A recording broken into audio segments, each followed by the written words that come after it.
stand up there in the pulpit and you say, I will teach you infinities. I will say to you that the greatest poem in the English language is the present tense of the verb to be. Now, one asks, what is the present tense of the verb to be? Now, I'll speak it for you, right? It was like this. The present indicative of the verb to be. I am, thou art, she is, he is, we are, you are, they are.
Welcome everyone to Season 3, Episode 7 of Conversations with the Wind.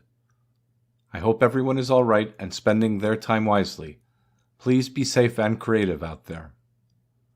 The song you just heard is called Resistance by the Hungarian band Hundriver. You can find Hundriver's music and much more from other great artists on the Nordic Sun Records Budapest label, on their YouTube channel under the same name, or through their website at nsbp.shop/en/. Please support their phenomenal work. Before we begin this episode, I would like to mention that a pillar of our artistic community, the co-host of this show, a man of eternal kindness and integrity, my dear friend and brother Donald Kent is going through a very difficult personal loss. Our thoughts and prayers are with you and your family. I dedicate this episode to your mother, Donald. Eternal rest unto her, O Lord, and let perpetual light shine upon her. May she rest in peace. Amen. I ask for a moment of silence and contemplation. Thank you.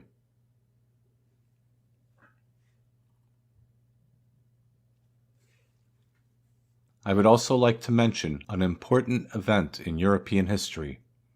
The Siege of Budapest was one of the bloodiest battles of World War II that no one talks about. From December 26, 1944 to February 13, 1945, Soviet and Romanian forces encircled Budapest.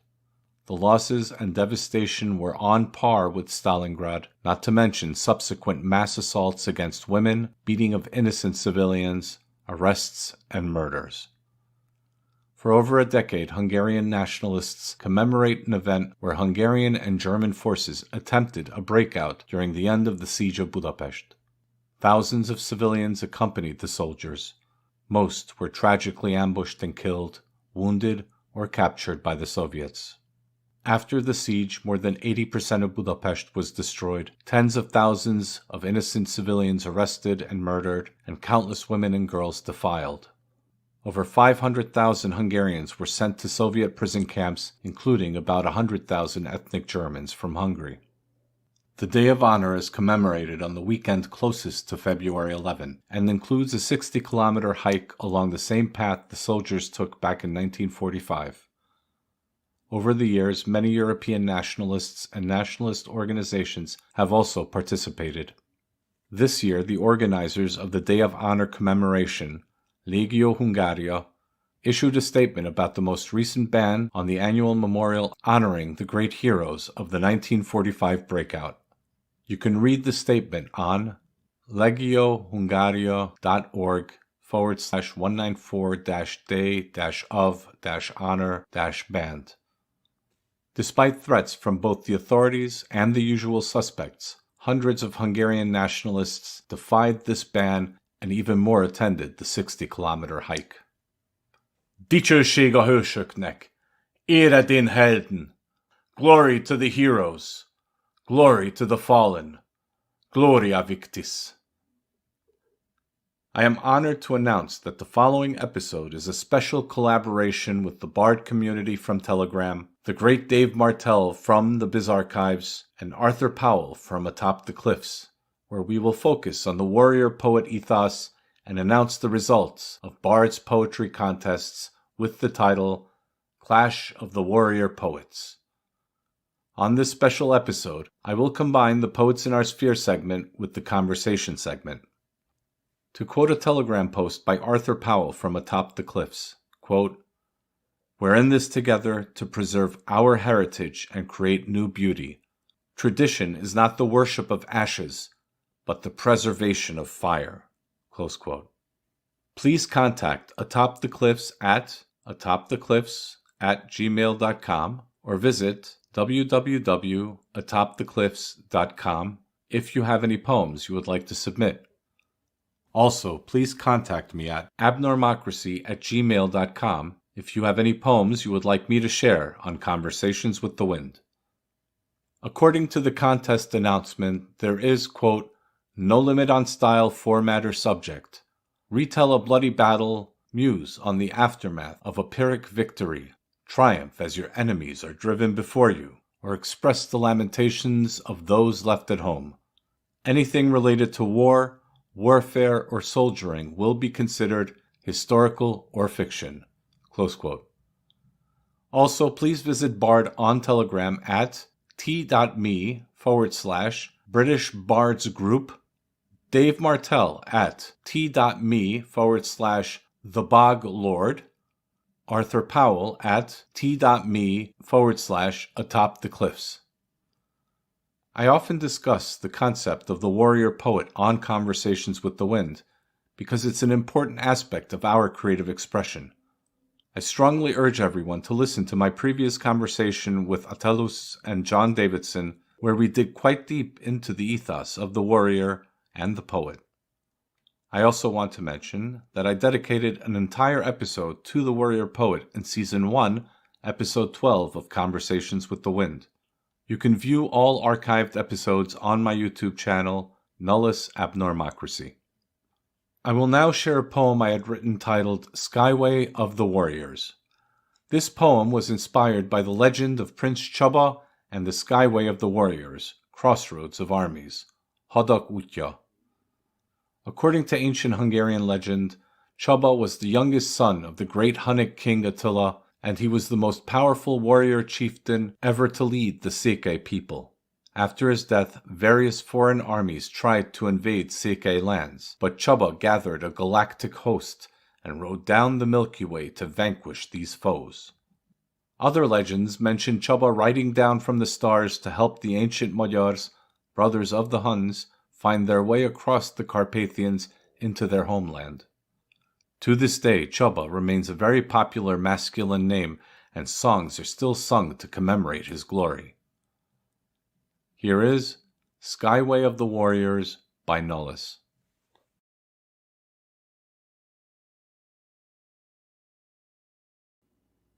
Spectacular vision, gone before it starts. Time of great division. The great prince departs. There's nothing to replace proud lineage. They arrive to deface this unclaimed vestige. Profound inspiration, halls to decorate, eons of tradition, they appropriate. Deriding all resolve, shady and corrupt, sacred customs dissolve, meant to deconstruct. Insulting the heavens, arrogantly proud, lasting only seconds, a shattering sound. Galaxies awaken, on their starry steeds, warriors unshaken, thundering stampedes. Wielding his cosmic blade, the great prince arrives, banishing this charade. The enemy dies. I will end this segment with a song titled Awakening, which was a fantastic collaboration with the extremely talented Awaiting Dawn. You can find Awaiting Dawn's extraordinary music on his YouTube channel under the same name. Here is Awakening, music by Awaiting Dawn, poetry by Nullus.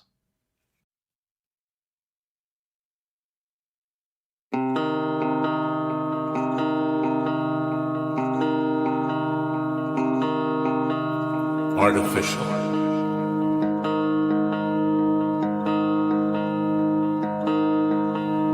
She had no name, no legacy. Her memories were wiped away. Now she's become the peasantry, traditions her parents betrayed. What was once unique and special reveals no meaning, no purpose. Existence is artificial. Her people were bred for service. Breaking souls of the confident, they stole everything that they could, destroying every monument wherever Europa had stood. In this wasteland of arrogance, hidden deep behind sterile doors, a fateful sign of providence, an incredible boy was born.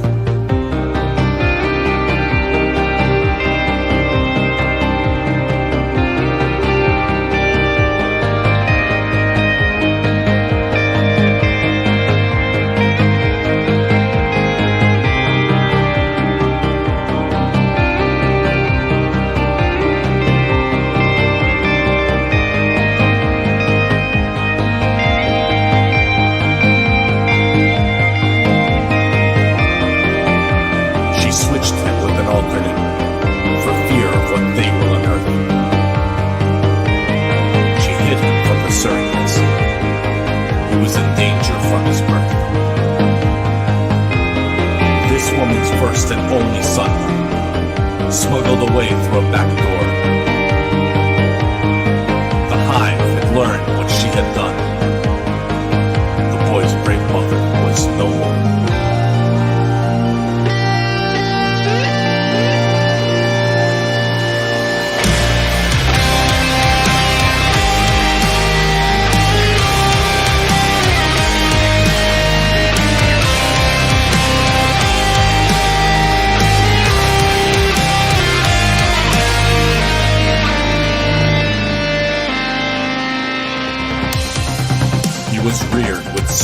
discipline. Men who had preserved the old ways. They saw the potential within. The boy was stronger every day. His childhood has long since passed. The hive has been hunting him down. These weak rulers will be surpassed, bringing honor to every town. Enraged by their dispossession, these brave men threw down their collars. Toward valor with their ascension, their roars raged with every howl.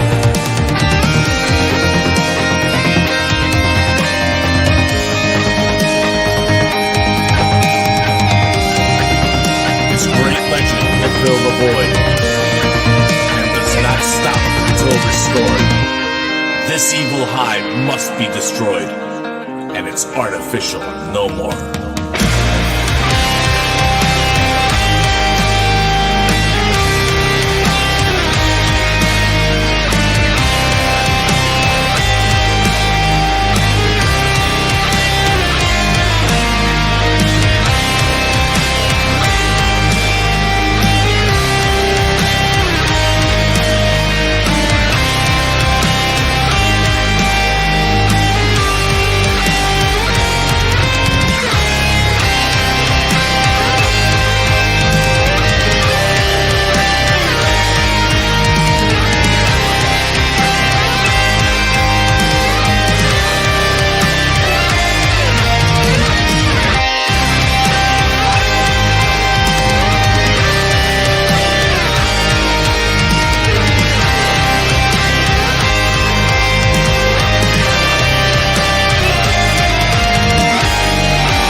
In the next segment, I'm honored to have the magnificent Freya of Bard and the legendary Dave Martel as my special guests for this week's conversation.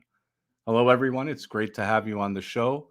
Could you tell us a bit about yourselves for those who may not be familiar with your work and background?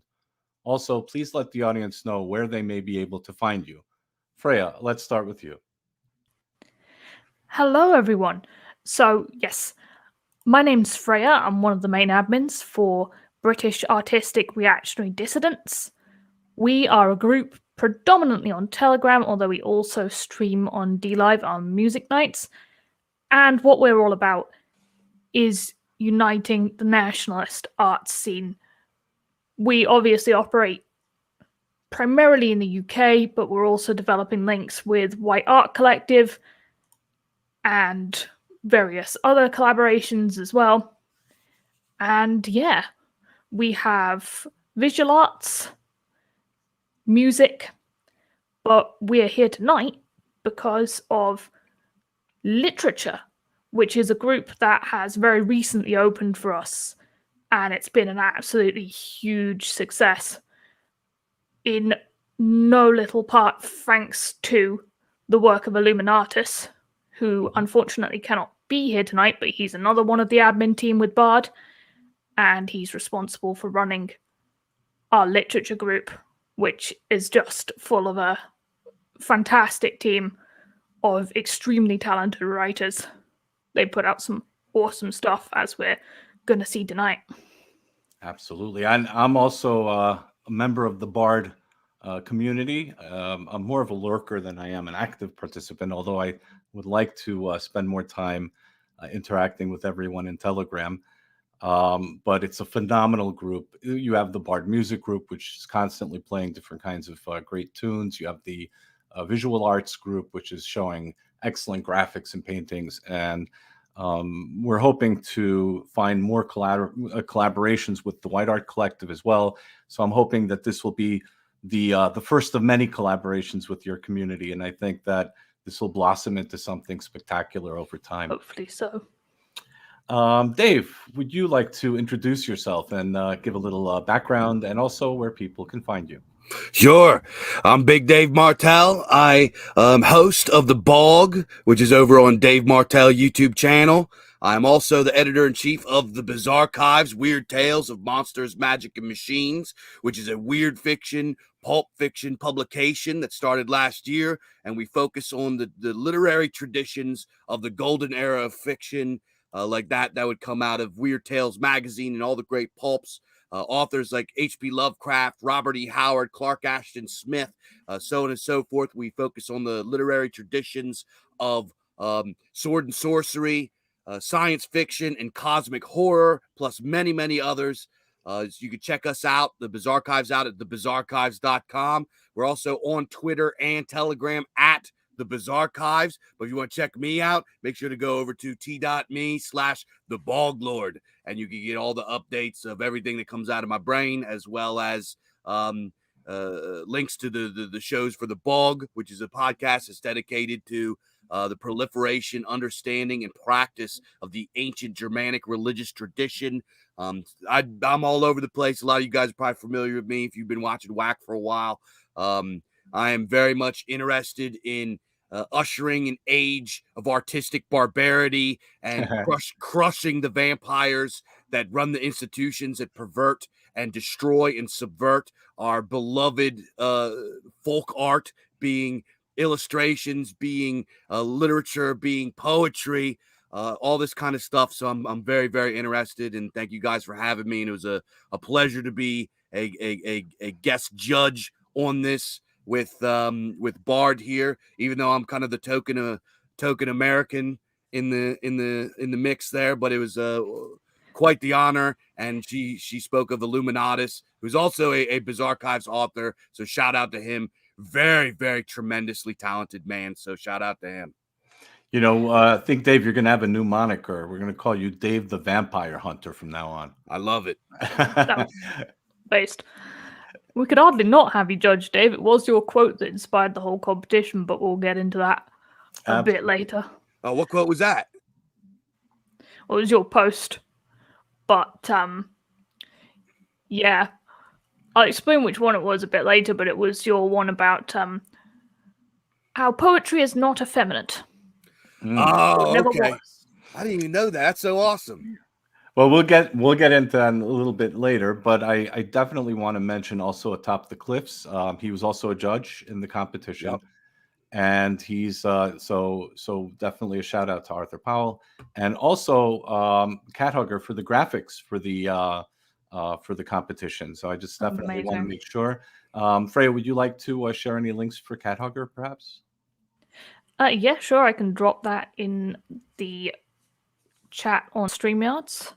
Yeah, Cat Hugger does some absolutely wonderful posters for Bard. She does all of the posters for our music night as well.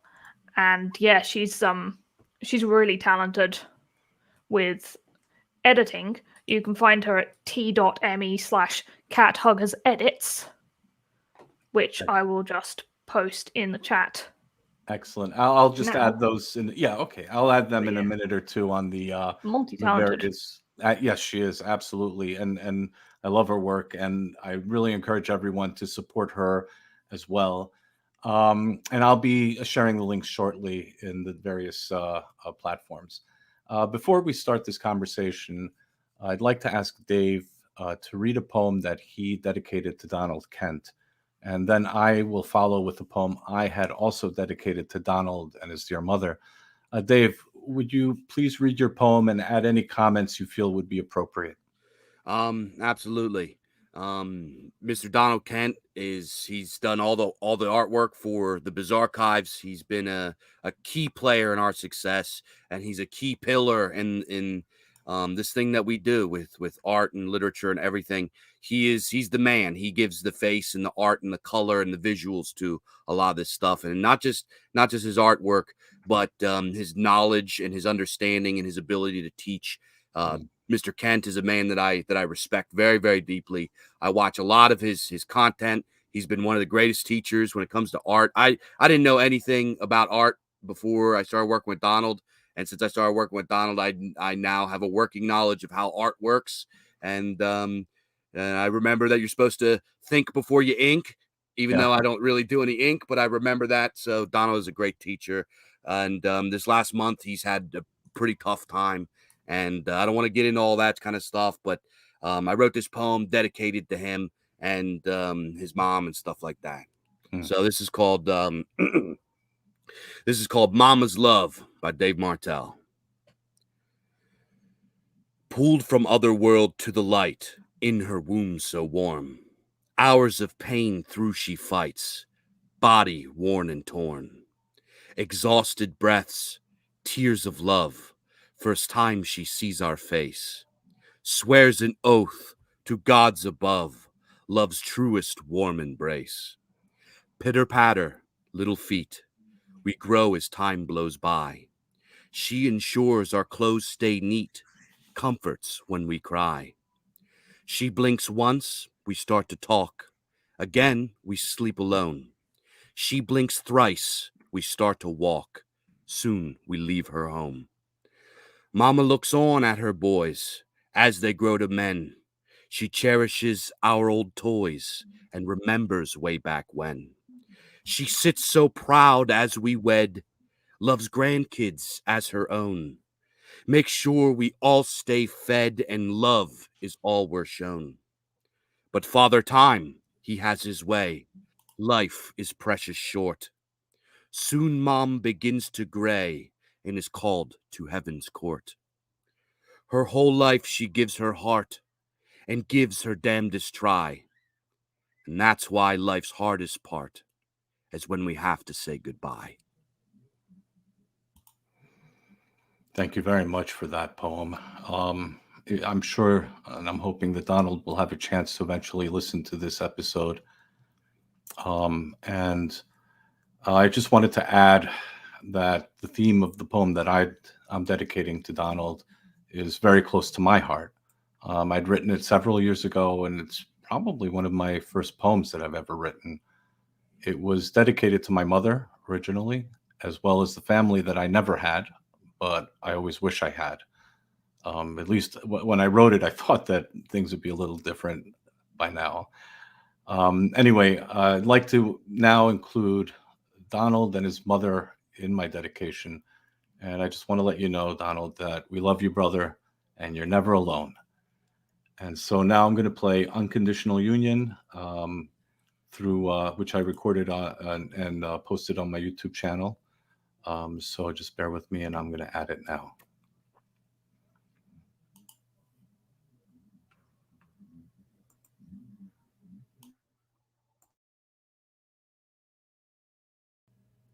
Drifting in adoration, I curl up in her womb, floating in the calm of this liquid balloon. Covered with devotion, longing for perpetuity, the warmth of this unconditional unity. Torn away from her heart, light becomes cold, my eyes burn, inside I shiver 1,000-fold. Forever broken from the comfort of mummification, the warmth of this unconditional unification. Thrust into competition, fighting alone, merciless is the dilemma of the unknown. Strength, resilience, and power govern this dominion. Over and done is the warmth of this union. Matters of character bear upon the mind. Casual conquests have long been left behind. In her eyes, hoping to see that familiar perfection. The fine art of this relentless confusion. Rekindling a memory comes with time. My unconditional love for her is sublime.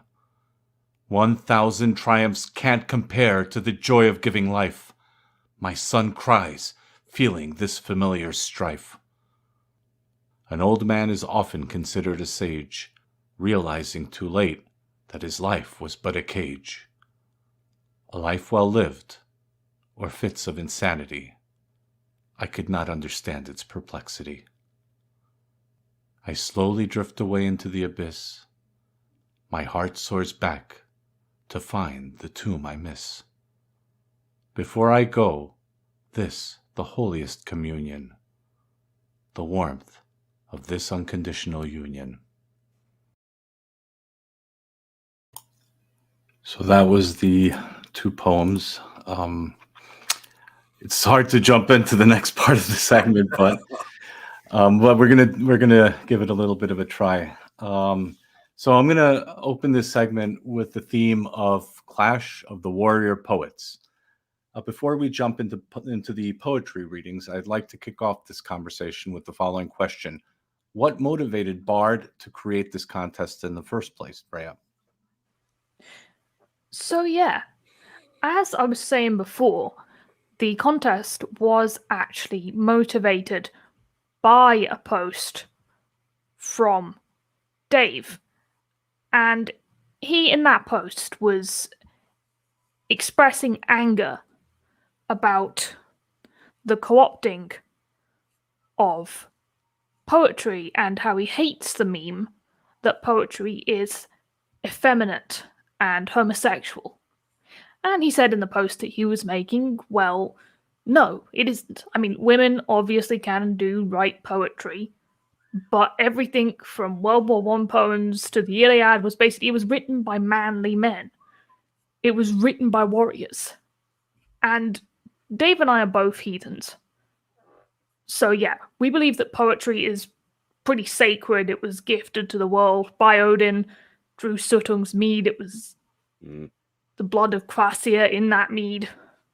And so it's a very sacred thing, particularly when you believe in the old Anglo-Saxon Norse gods.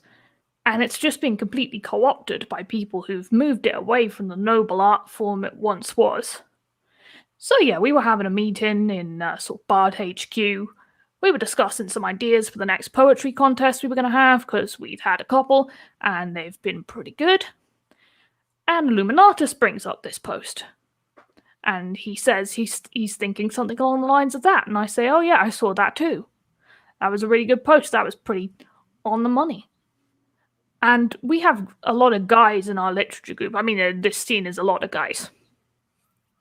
You know, it's a very male-heavy scene. And a lot of these guys, they write for Bizarchives. They love tales of heroism and war and manly fiction like that.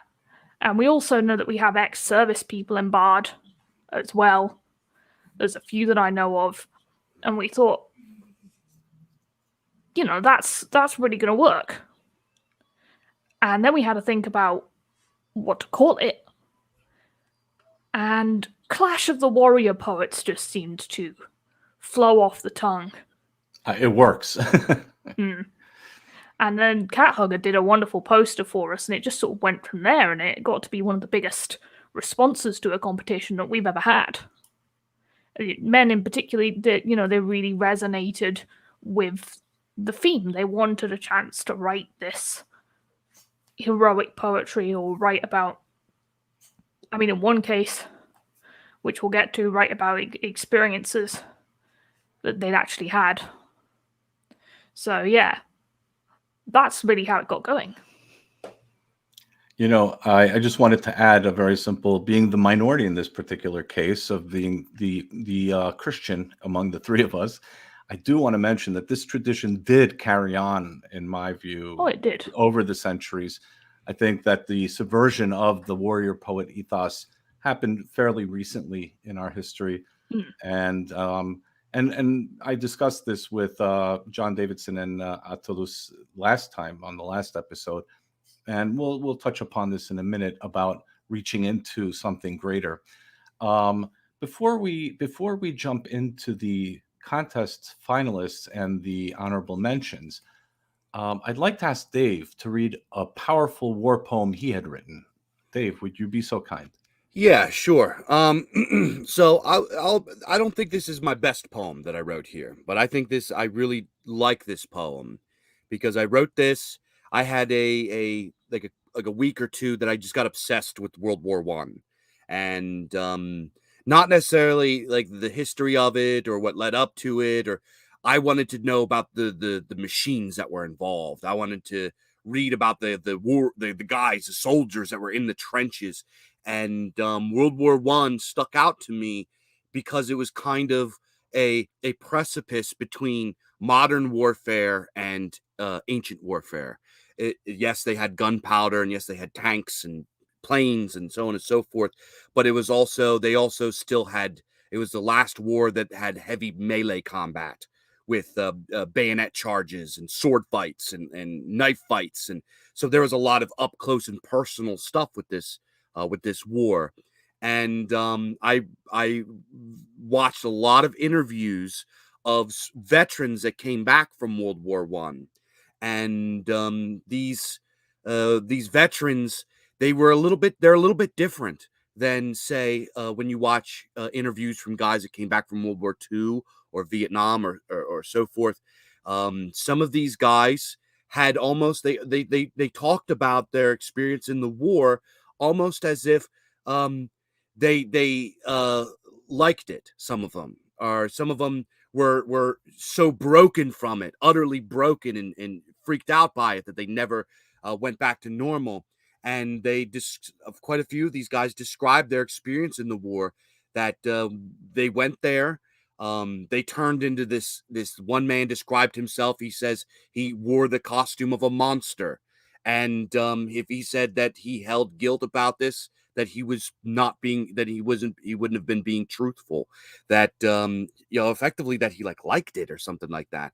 And then there were guys that were shell shocked because of the PTSD from, this is what they used to call PTSD. And there were guys that would shake because of the shellings that they experienced. And this was just a chaotic, messy, crazy war that had all of these different kinds of experiences. And the photographs and the art that was drawn describing this war were just absolutely brutal.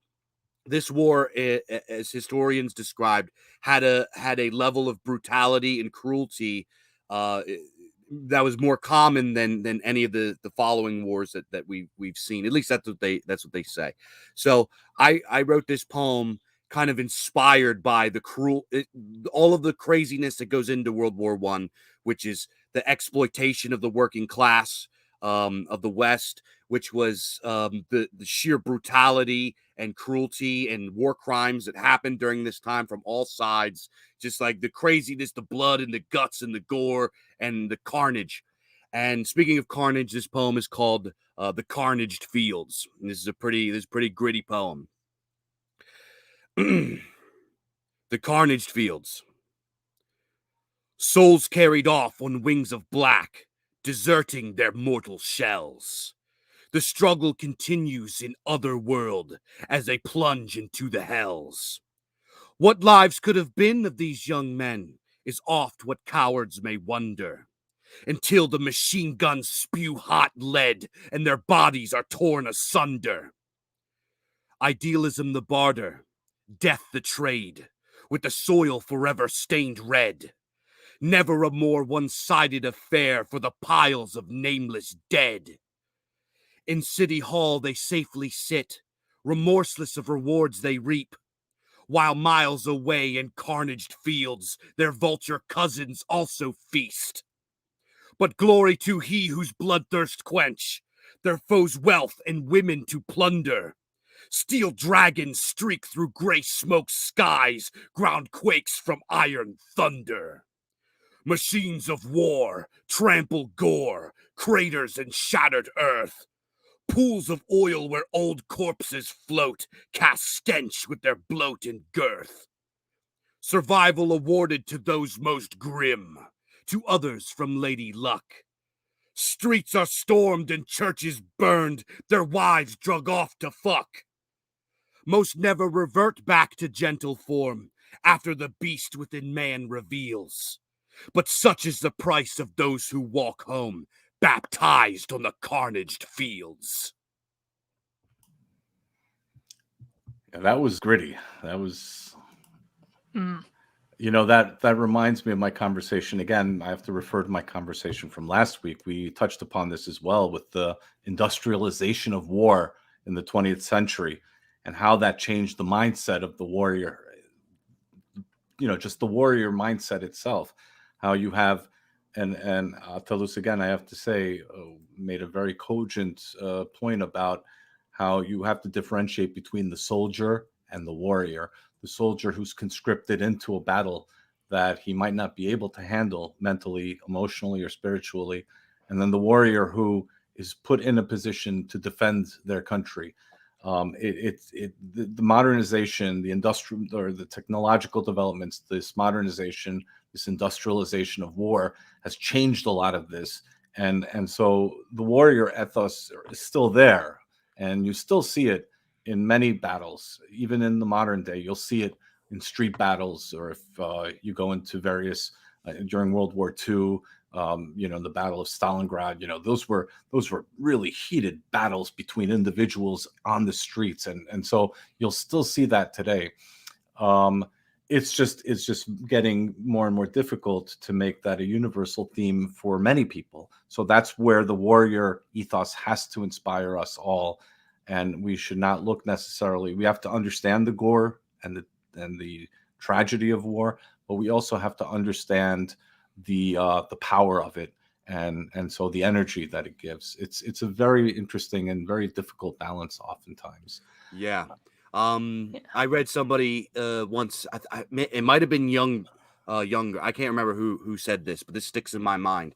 They said that war is both beautiful and grotesque, is what he said. Yeah. And when a lot of times when I read things about war, when people talk about war, it's usually it usually either focuses on the aftermath, which has like broken hearts and broken limbs and broken bodies and stuff like that, or it focuses on the glory and the power and the beauty of it.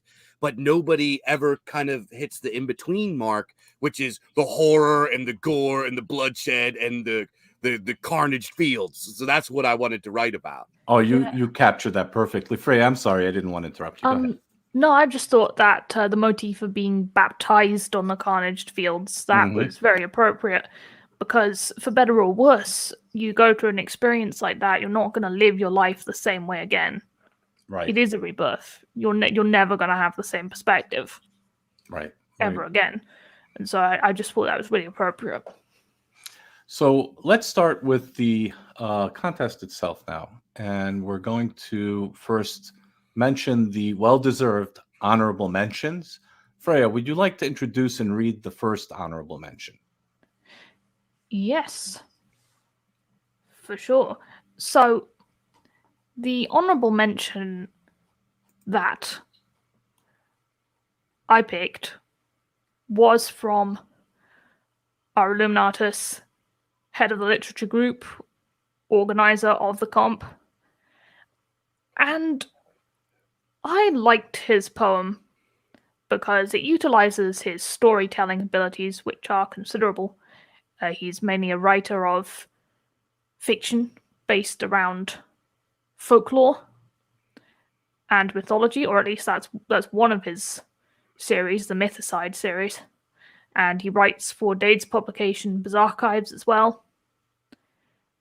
And he's done this poem here, which is a story of two brothers and their sort of succession conflict. And it's called Brother's Blood.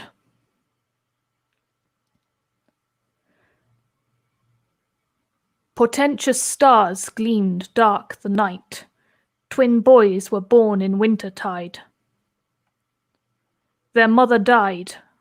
The chieftain cried and cursed one child to die outside. A crib of scarlet on the snow. Around his head, a red halo. One brother, wet-nursed, safe and warm, became the chieftain's favoured son. Born of blood and signs and stars, abandoned to the storm. The gods, they heard the foundling's cries. The wind lord kept him warm. The eagles claimed the babe that night, and to their eyrie took in flight. Where the downs swathed, scared and scarred, he screamed and scarce survived the night. Full 14 summers came and went. The boy became a man. Alone, unknown, unrecognized, forsook, he struggled on. In solitude he learned to hunt, sharp-eyed and swift and strong. He learned the lessons of the land. He heard the mountain's song. 2. Fair-haired friends, Ossian and Wren, ranged with their herds afar, to high-off summer pastures that none had seen before. A wild man feasting there they saw, on rabbit raw, with blood-stained maw. A man or beast they could not call, he fit no natural law. Feared for their flock, they bent their bows, sights on the savage stranger, but unafraid the wild man came, unheeding of the danger. Firm fascination fought his fear to finally find his kind. They held their hand, unbowed their bows, and dispute they declined. Flaxen-headed favoured sun saw his fair face reflected, like looking in a limpid lake, a mirror of his features. How this likeness came to be, Ossian he could not know. How brothers both were birthed that night, with one abandoned to the snow. Mirac Tetan, the wild man of the mount, they named him there, and beckoned him to join them and share their meagre fare. He'd never heard the words of men, nor did he know their sense. Like barking beasts, the brothers both made clear their calm intent. 3. With their wild brother passed the summer, and fast their friendship formed. They taught their tongue, told of their tribe, enticed, the brute transformed. In turn, they learned to hunt and hide, pluck salmon from the foam. And to their valley village far, they vowed to take him home. All hailed the chief's returning son with fattened flocks for winter, but no one welcomed his wild twin, an omen ill and sinister. The doom of the abandoned child vowed downfall as a fiance. The chief refused to recognize the scion sacrificed.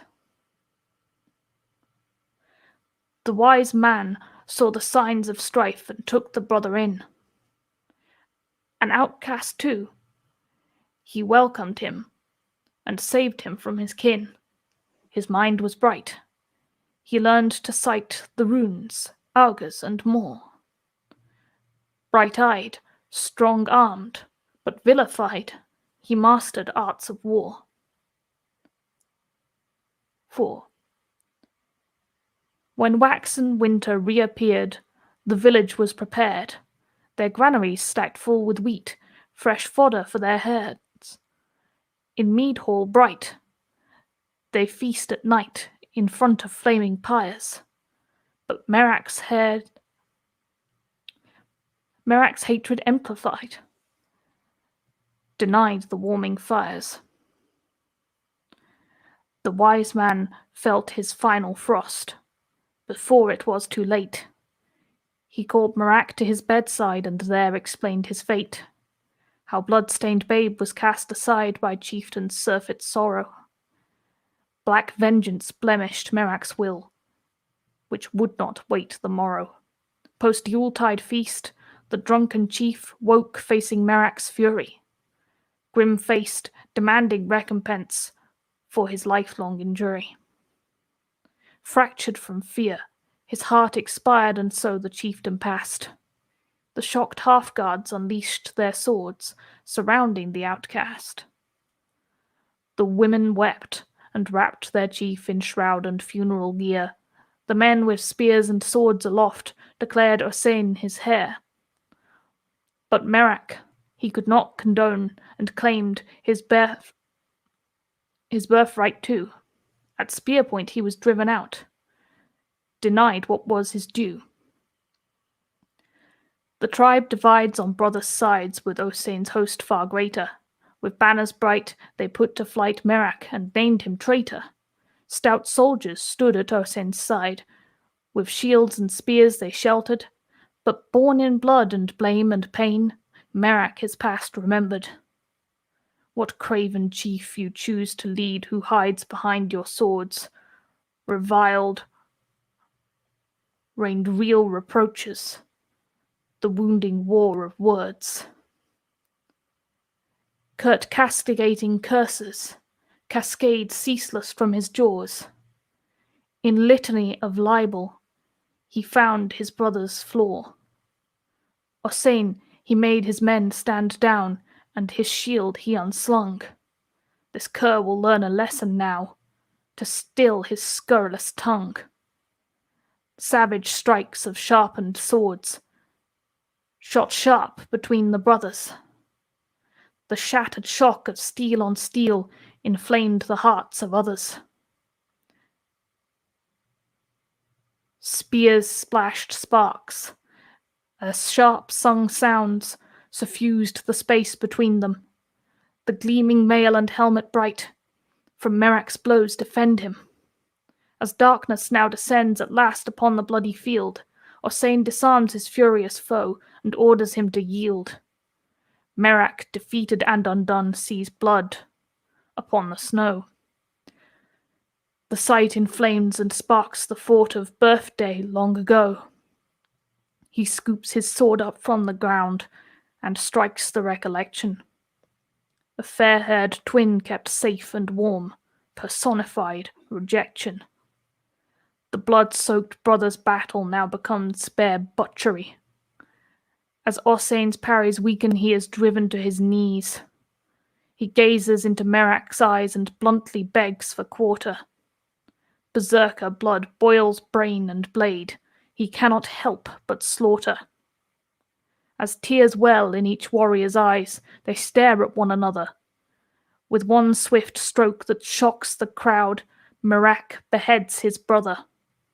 The half-guard move to strike the foe who'd killed their new-crowned chief, but spent he knelt in blood and mud. His shoulders shook with grief. But single combat fair was fought, as all the elders saw. The challenge had the chief's consent. They must respect their law. Despite their loss, despite their doubts to elevate the victor, despite his cries and denials, Merak became their leader.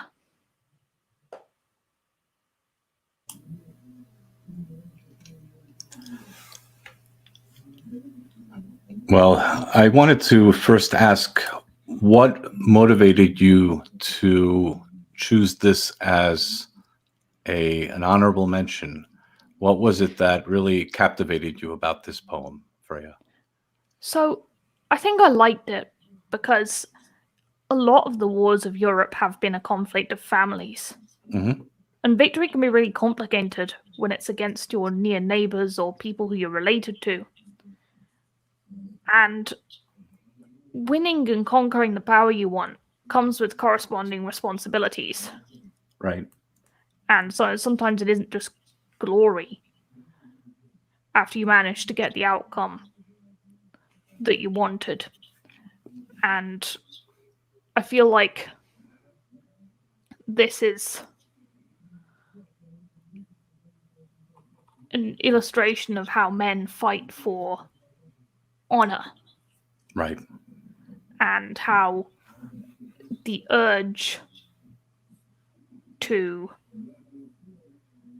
defend your honor and the loss for battle and the loss for blood can overtake reason as well. And I sort of like also this destiny of tragedy for Merak and Ossian, the twins, which is a very old feature of European writing too. Mm-hmm. And yeah, it just harks back to it's an interesting harkening back to the tradition of casting a child out Right. if it was weak or something like that, and it's an interesting perspective as to what happens. One of these abandoned children grows up, comes back. Yeah, like, well, Genghis Khan would be a good example of that, right? Yeah. Dave, what are your thoughts on, or what were your impressions? I'm sure that you were one of the judges, so what were your impressions of this poem? Stylistically and as far as format and everything, I'll be completely honest, this was the best poem in the competition as far as style and format and all that. His alliteration is beautiful. This like reads like an English version of something you would find in the Poetic Edda. This is it's just the reason that I didn't rate it higher is because it is a very long poem. And it's kind of halfway between. It's like an epic. It's an epic poem. It's an epic story. It didn't really. I thought it was. I thought it was just. It was a little too long. It didn't. I was looking for something that was a little bit punchier, and but it certainly deserves an honorable mention. And it almost made it into the the top ones. Yeah, as Dave says, the rhythm, the alliteration. I probably didn't do it justice reading it live there. No, you did great. No, you did excellent, and my hat's off to you. It's really, really descriptive, and the way Illuminatus describes things, or always to me does, evoke the imagery he's intending. Definitely. This is an interesting. I wouldn't say argument, but I think this is definitely an interesting question as far as style is concerned, poetic style is concerned. Many poets prefer short and punchy poems, like you said, Dave. Sometimes it's just one stanza, and it compresses so much meaning into that one stanza. I personally believe that these should be treated as separate genres within poetry. The epic poem, the long verse poem, has its own place, and I think that it should be treated as something completely separate from the short verse, the more powerful, maybe 4-line stanza or maybe 5-stanza poem. Both have their place, but they're not the same. They're conveying a message in a different way. So maybe. And this isn't a critique on this contest, in the sense that this is how it's done everywhere. You'll combine the long verse with the short poems many times. But I personally think that the more I think about it, that these should be separate categories in a poetry contest. And this is something that I'm thinking of now.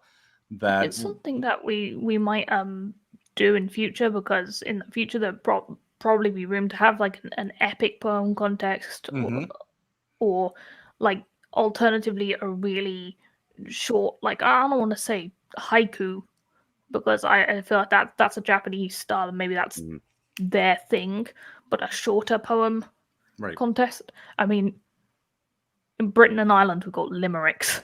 That'd be a funny competition. Oh yeah. Oh, we could do that too, absolutely. But yeah, that's probably about the shortest poem the Britons have got. Yeah, we got them. Like, there once was a man from Nantucket and all that. Yeah. That'd probably be a rude competition. I'm not sure we can broadcast it on this show, but it would be hilarious.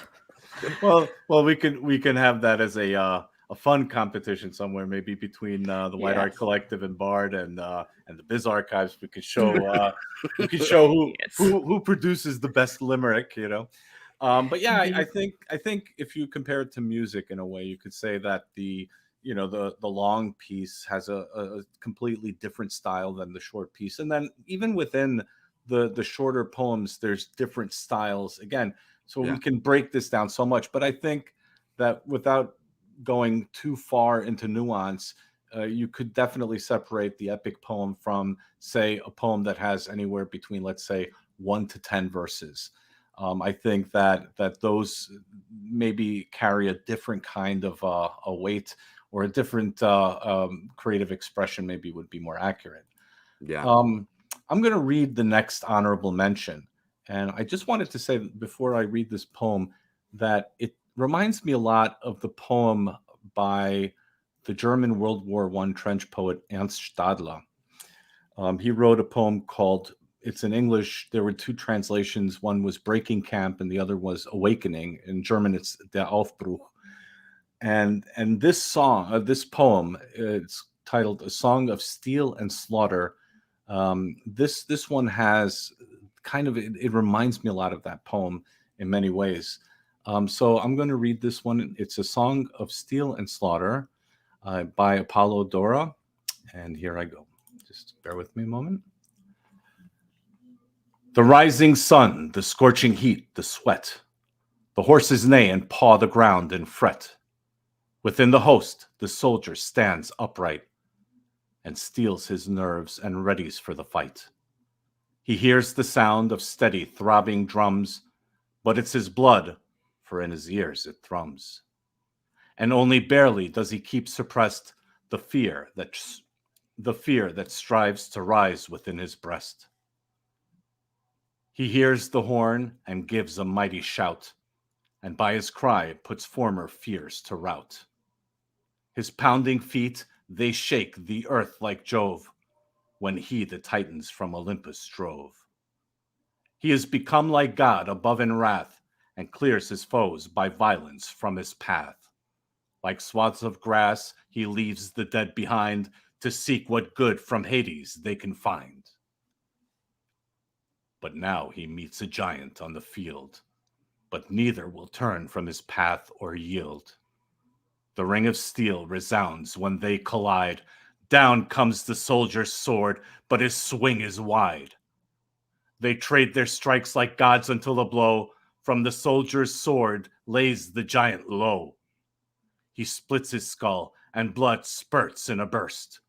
He falls, eyes dimming by his foe accursed. And now the enemy retreats in haste.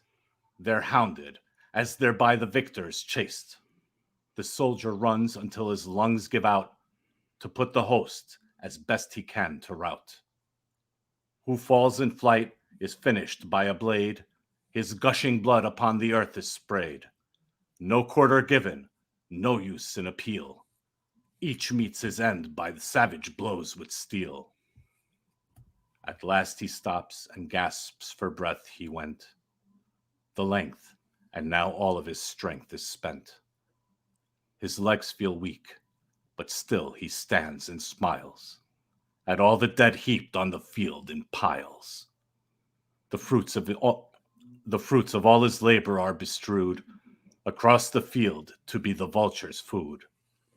Who wins receives from all the gods reward, undying fame won by his hand and sword. So, Freya, why did you choose this and say honorable mention, and why didn't this make the first three, or the three finalists? So yeah, this was kind of collectively chosen as an honorable mention. And what I really like about it is it's gritty. And, splits his skull, blood spurts in a burst. And gushing blood, savage blows. It's good stuff, good gory stuff. And that's what I kind of like about it. Dave, I'm sorry, go ahead. I guess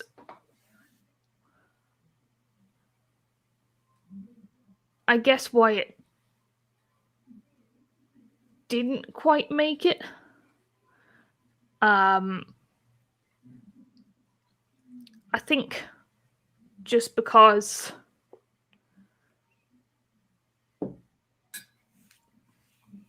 there was some of the imagery is like, it's not that varied. Mm-hmm. And I guess just we might have wanted a bit more of the emotions of battle in that, not just blood.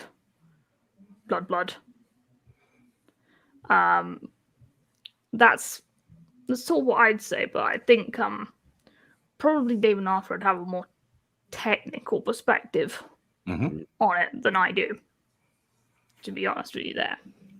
And Dave, what about you? What were your thoughts on the poem?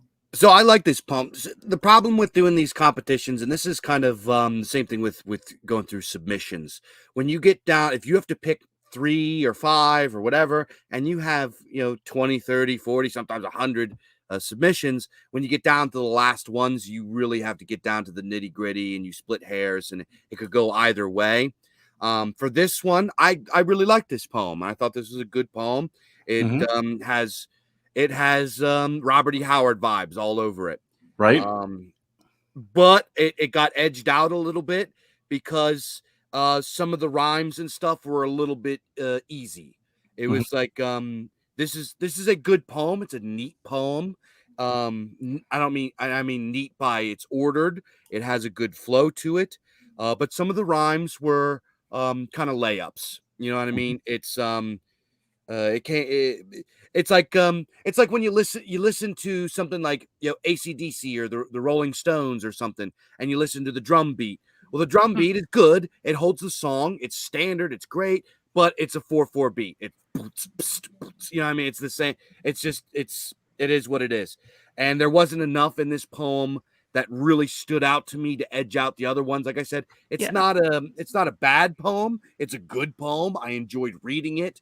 It was entertaining to read, which that is a big problem with a lot of writing. Sometimes guys really go out and they try too hard to be abstract and unique, and they forget that it's supposed to be entertaining, and you end up kind of having to force yourself through a poem, which should just be over before you realize.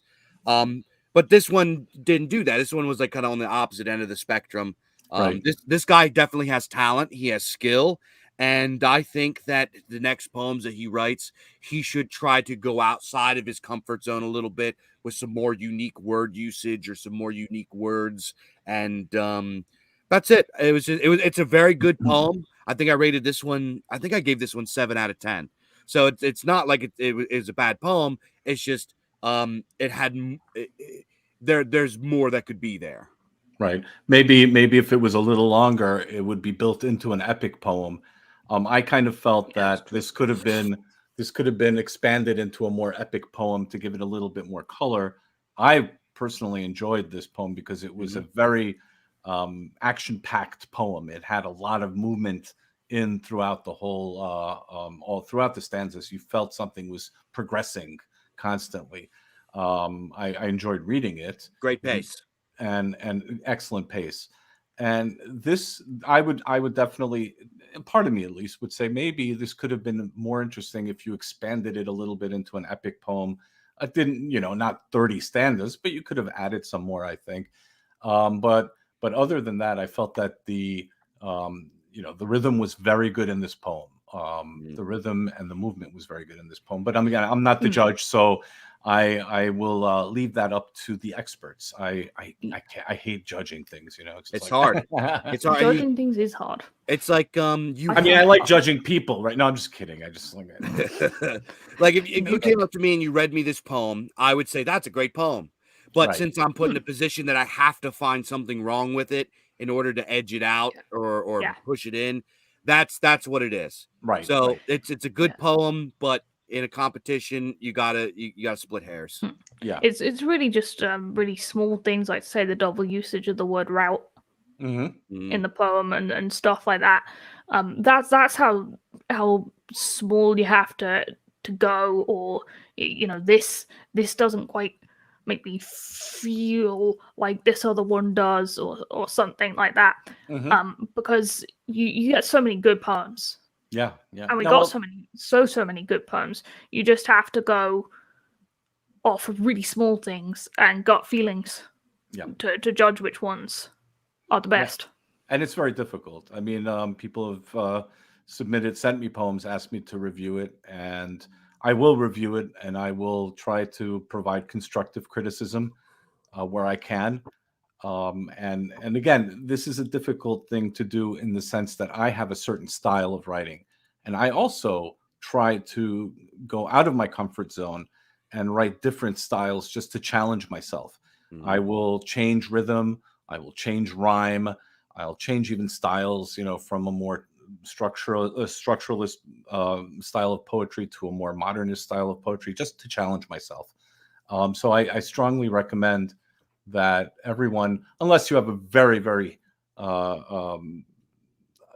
very pointed way of the way you want to express it in your poetry, stick to it. If you're really good at it, stick to it. I'm not suggesting everyone do it, but sometimes it's good and it's fun actually to challenge yourself with different styles.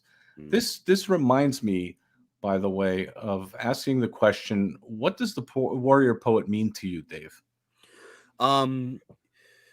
So the warrior poet, when I think of warrior poetry, I'm thinking of something.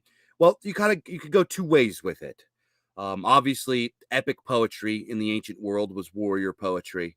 But when I think of warrior poetry now, so specifically for this competition, the criteria that I kind of set going into this, I wanted something that was experiential. I wanted something that gets your heart pounding. I wanted something that that was real, something that made me feel something. That was kind of my main thing. I wanted to read it. I wanted to feel something, whether it's excitement or sorrow or make me cringe from the brutality or just make me feel something is what the first thing I was going into, because that's kind of what the warrior spirit is about. It's about the fire that's inside of somebody that experiences the glory or perhaps the tragedy of warfare, right? So I was looking for this raw masculine expression, and then secondly, the criteria that I was looking for this contest was I was looking for elements that were found in ancient poetry. I was looking for things like alliteration. I was looking for creative word usage. I was looking for kind of just those types of things, and I was also looking for something that was kind of punchy. I wanted something that was short and kind of just like, like I said, like we were talking about before with Illuminatus's poem. His poem is a tremendous poem. There's absolutely nothing wrong with it, but it's almost a different genre than what a warrior poem is. So it was kind of all of these different elements that I was looking for in this competition. There wasn't like a specific thing that I was looking for. It's just kind of that I know it when I see it kind of vibe. And we got together with the poems that I felt stood out, and we just had to narrow it down. So that's kind of what we were looking for with this. Right. I mean, to me, the warrior poet is it's a state of mind. It's a mindset. You can write as a warrior poet, or you can write about a warrior poet.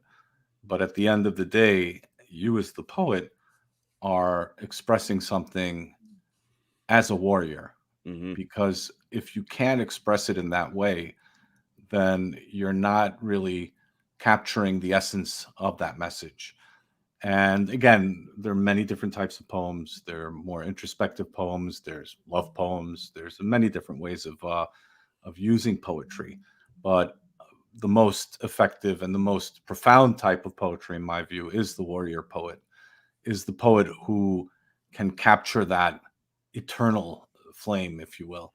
But we'll get to that in a minute. Movement and power is effectively what the warrior poet puts movement, he puts power, he puts action in that, and that's his hate, his rage, his sorrow, his all of the above, and he captures not what war is in a physical way, but what war is in a metaphysical way, which is movement effectively. Right. I write about that actually in my Imperium art essay, where I speak of embracing the full emotional spectrum. We have to be able to do that as poets, as writers, as artists. And it's We not have- gay. And that's not at all. It's who you are. You have to be able to be honest. And if you're not being honest with yourself, how can you be honest with your readers? Being honest doesn't necessarily mean writing about something that actually happened. Being honest could also mean writing about something that you envision, that you imagine, but it's capturing a truth. That's the point. Freya, would you like to add anything? Are you? No, I don't think so. At this point. All right, so then let's jump to. I'm going to read an introduction from the contests. Now we're heading into the hot zone, by the way. So I'm going to read an introduction from the contest's third place winner. Quote, as a child, I was always captivated by mythology and loved to submerge myself in the heroic fantasy of ancient Greece or Arthurian England. A lot of old text is pretty thin on visual description, so the reader is challenged to exercise their imagination and blend that world of the writer. I often dreamed of becoming a filmmaker so I could try my hand at creating other worlds, but nothing is as good as Flash Gordon. I have to admit, there's a lot of truth to that. That's just my comment here. Language has an incredible creative strength, not only to describe, but to imbue things with our intention. We can make something seem important or beautiful. We can even make something seem as ugly as hell, yet do it with elegance. If our people have one defining trait, it's that calling to reach into the unknown, to transform the imagined into the real. The idea of 100 guys building a vessel and sailing off into the Atlantic or into space. It's a type of divine touch you can't find anywhere else. Close quote. This is the next poem. Freya, would you like to add anything about this next one? I think I'll read it first, and then I'll get into why I liked it afterwards. Excellent. White sailed. The catalyst, a map of clean white ribs. Then in the smoke, each planner drew meticulously what he knew and what he hoped. All dreamers, some had seen far kingdoms, others simply itching to deliver forceful strokes. They hafted axe from man to man, as pomp and cheer from room to room. Particulars unspoke seem unimportant, weak and queer, when ancient wheels and runes, assorted sprites, and whimsy blood call for imperative and doom. As streams to rivers, throngs of men form wild, foaming, levered hosts, village crashing fast and churning into brightest church and spire. Rivulets pour deep, dark-mired castles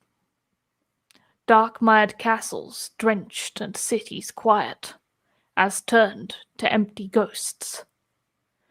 Now echoes reach those brainy ones whose hands of talent, when hysterics or intention join to make the job look easy, will then jostle to reframe, resketch, the grandiose their names will etch into the minds of men. Cannons hauled to placement next, and facing each a master's whims, iron bodies tilt in turn upon their pivots, as evolve great volume spikes in rhythms, vocals synchronized and mixed in with the splitting of white limbs.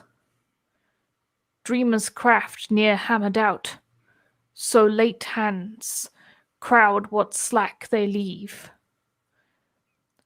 Black burned pitch for rough-cut wounds in sides, sharp tacks for signs, inclined to satisfy his pride, each chisels out his notch, small bite of final masterpiece. As makers' eyes drink up the scene and soak up what they wrought, employed all fruits of nature to that freshly tested, full-turned wheel. So many, now insane, profess they'll carve again, Incessant will sails each remaining fort, from first unfurling of their page to shapely formed and sturdy hips. Refined and ripe ancestral priors, lent through to inspire this. 'Tis unsurprising that these men, true to their spirit, oft ascend to build their beauteous, heaven-sensing, fine, white-sailed ships.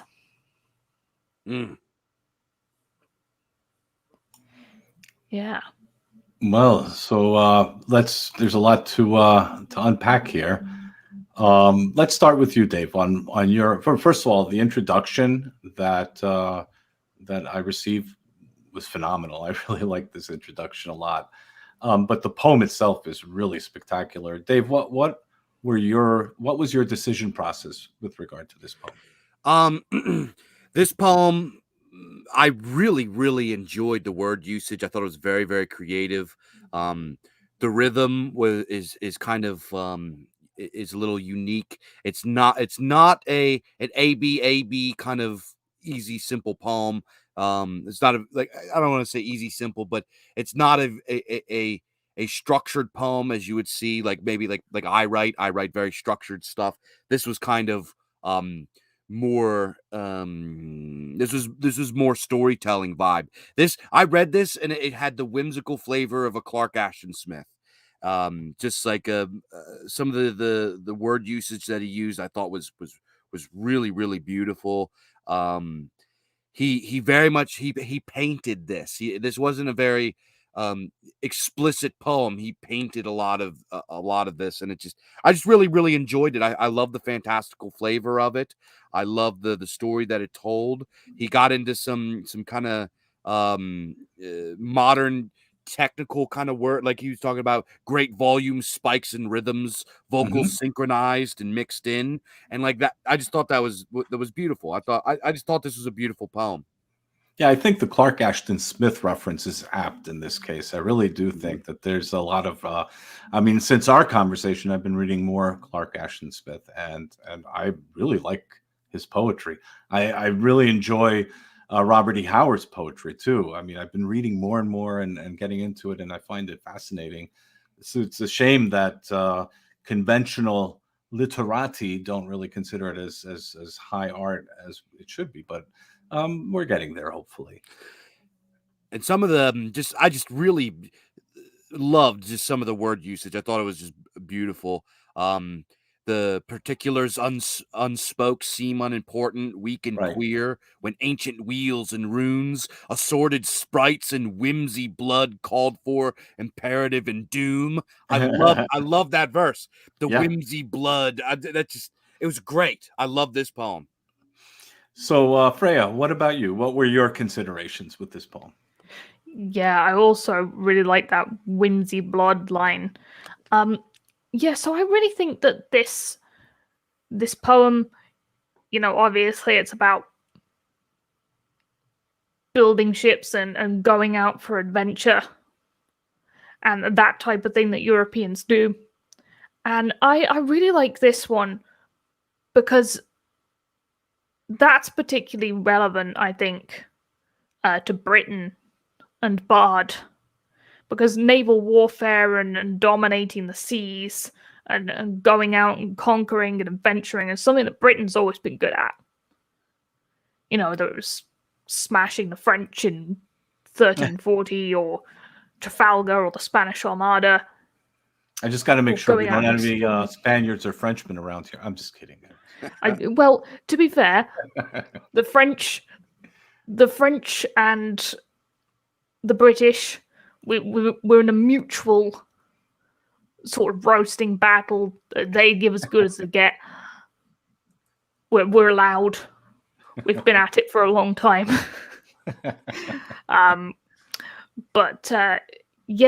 It's reminiscent, of course, of what other Germanics did as well. Of course, the Vikings, had these ships and they went out in them, and this poem to me really captures the excitement of sort of pre-raid preparations. The the men itching to go out and get out there and shed blood and conquer places. It speaks to a confidence that we need today. This kind of unapologetic confidence, and I think that that to me at least was a very important message. And it says that these things that they build, they're beautiful. They're heaven sensing. Mm-hmm. They're transcendent, and that's what I think when I look at some of the ships, the Britain and, well, I'm talking about Britain because I'm from Britain, but I'm sure other countries built very beautiful ships for their navies too, and we made these very deadly instruments, right, beautiful and impressive as well. It has 40-something cannons and ornate woodwork. Exactly. Yeah, I was going to say there was a lot of thought put into these engines of war, a lot of aesthetics. Even the Spanish galleons, if you look the way they were carved and the way they were just presented, there was a beauty to it. The British, and the British Navy. I mean, it's just phenomenal to see all of this thought and energy put into just the aesthetics of battle. And again, it's there to motivate, of course, the warrior to fight, because it reminds them of the beauty that they're fighting for. At least that's how I would see it. Absolutely. I mean, one of our admins at Bard, Didi, he loves the ships, loves all the British naval history, so he'd probably have some naval incidents that this poem reminded him of, for sure. So, do you have any other comments, Dave or Freya? I do not. I just love that poem. I think it's very worthy of placing in the top 3 of this competition. Excellent. All right. So let's jump to the next second place winner. Mm-hmm. And I'm going to quote the very brief but very inspirational quote from the poet. Quote, "I'm just an optimistic guy that wants to see soul-crushing empires fall and for better ones to rise and take its place." Close quote. So, who's going to read this next poem? I can do this one. This is all right. This is some Chad shit. So, number 2. I'm not sure what the title is of this poem. Well, we decided to say "Who Rules Mount Olympus?" I think, right, Freya? Yep, who reigns on Mount Olympus, like the first line of the poem. Okay. Who reigns on Mount Olympus? Who reigns on Mount Olympus? For I know it is not Zeus. Hephaestus slaves in chains below, under a shadow master's hooves. We're led beneath the summit, casting lots for tribunal things. Faces we don't recognize, crowning themselves kings.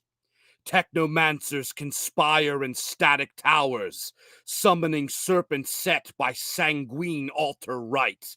Into the brains of the plague-rotting masses, sorcery signals coiling through black of night. Look upon their accredited academies, and forgo the red wine of Zymes. Converted into unholy temples, deep ones multiplying throughout our times. One financial system to rule them all, one economy to bind them, open borders to bring them all, in an egalitarianism bind them. Who shall take it upon themselves to journey to the fiery pit whence it came? Who is our cloaked rider in the night, uniting banners under one in name? Who will forge the Atlantean sword to oust false kings that claim our thrones? Who shall study the outlawed speech, incantations retrieved from ancient tomes? Who will host a gathering upon sacred land to hold tumultuous feasts? Who will wheel wagons of mead into the halls and char meats from savage beasts? Who will revive the order of honor, for our ancestors to remember. Let us wait no longer, for it is you and I together. Perfect. Yeah, this was a Chad Perfect. poem. I'm pretty sure this writer knew I was on the judges, because he pretty much just like put all of my favorite things into this poem. You know, it almost felt like this was a challenge to the, I mean, that's what it felt like. It was a Yeah. challenge to this woke culture that's trying to seep into every facet of our culture. And this is challenge, you know, come, you know, it was, I loved it. I really did. It was, come on, boys, let's roll. Let's do it, you know. Freya, what about you? What did you think? What were your thoughts on this poem? So yeah, I really like some of the metaphors in this. I definitely think it's, I mean, you have to have some sort of existing knowledge sometimes of maybe some of the figures that it mentions, like the image of Hephaestus in chains. Like, that makes a lot of sense when you know that Hephaestus is the god of fire, blacksmithing, craft, basically technology. So it was something that was responsible for all of our advancement, now controlled by nefarious forces and made to work against us. Right. So the very warmth of fire and the skill of craft has been corrupted and turned against us. And, you know, the summoning serpent Set, I believe Set's, you know, all associated with disease and pestilence and evil. Right. And so I really like the references.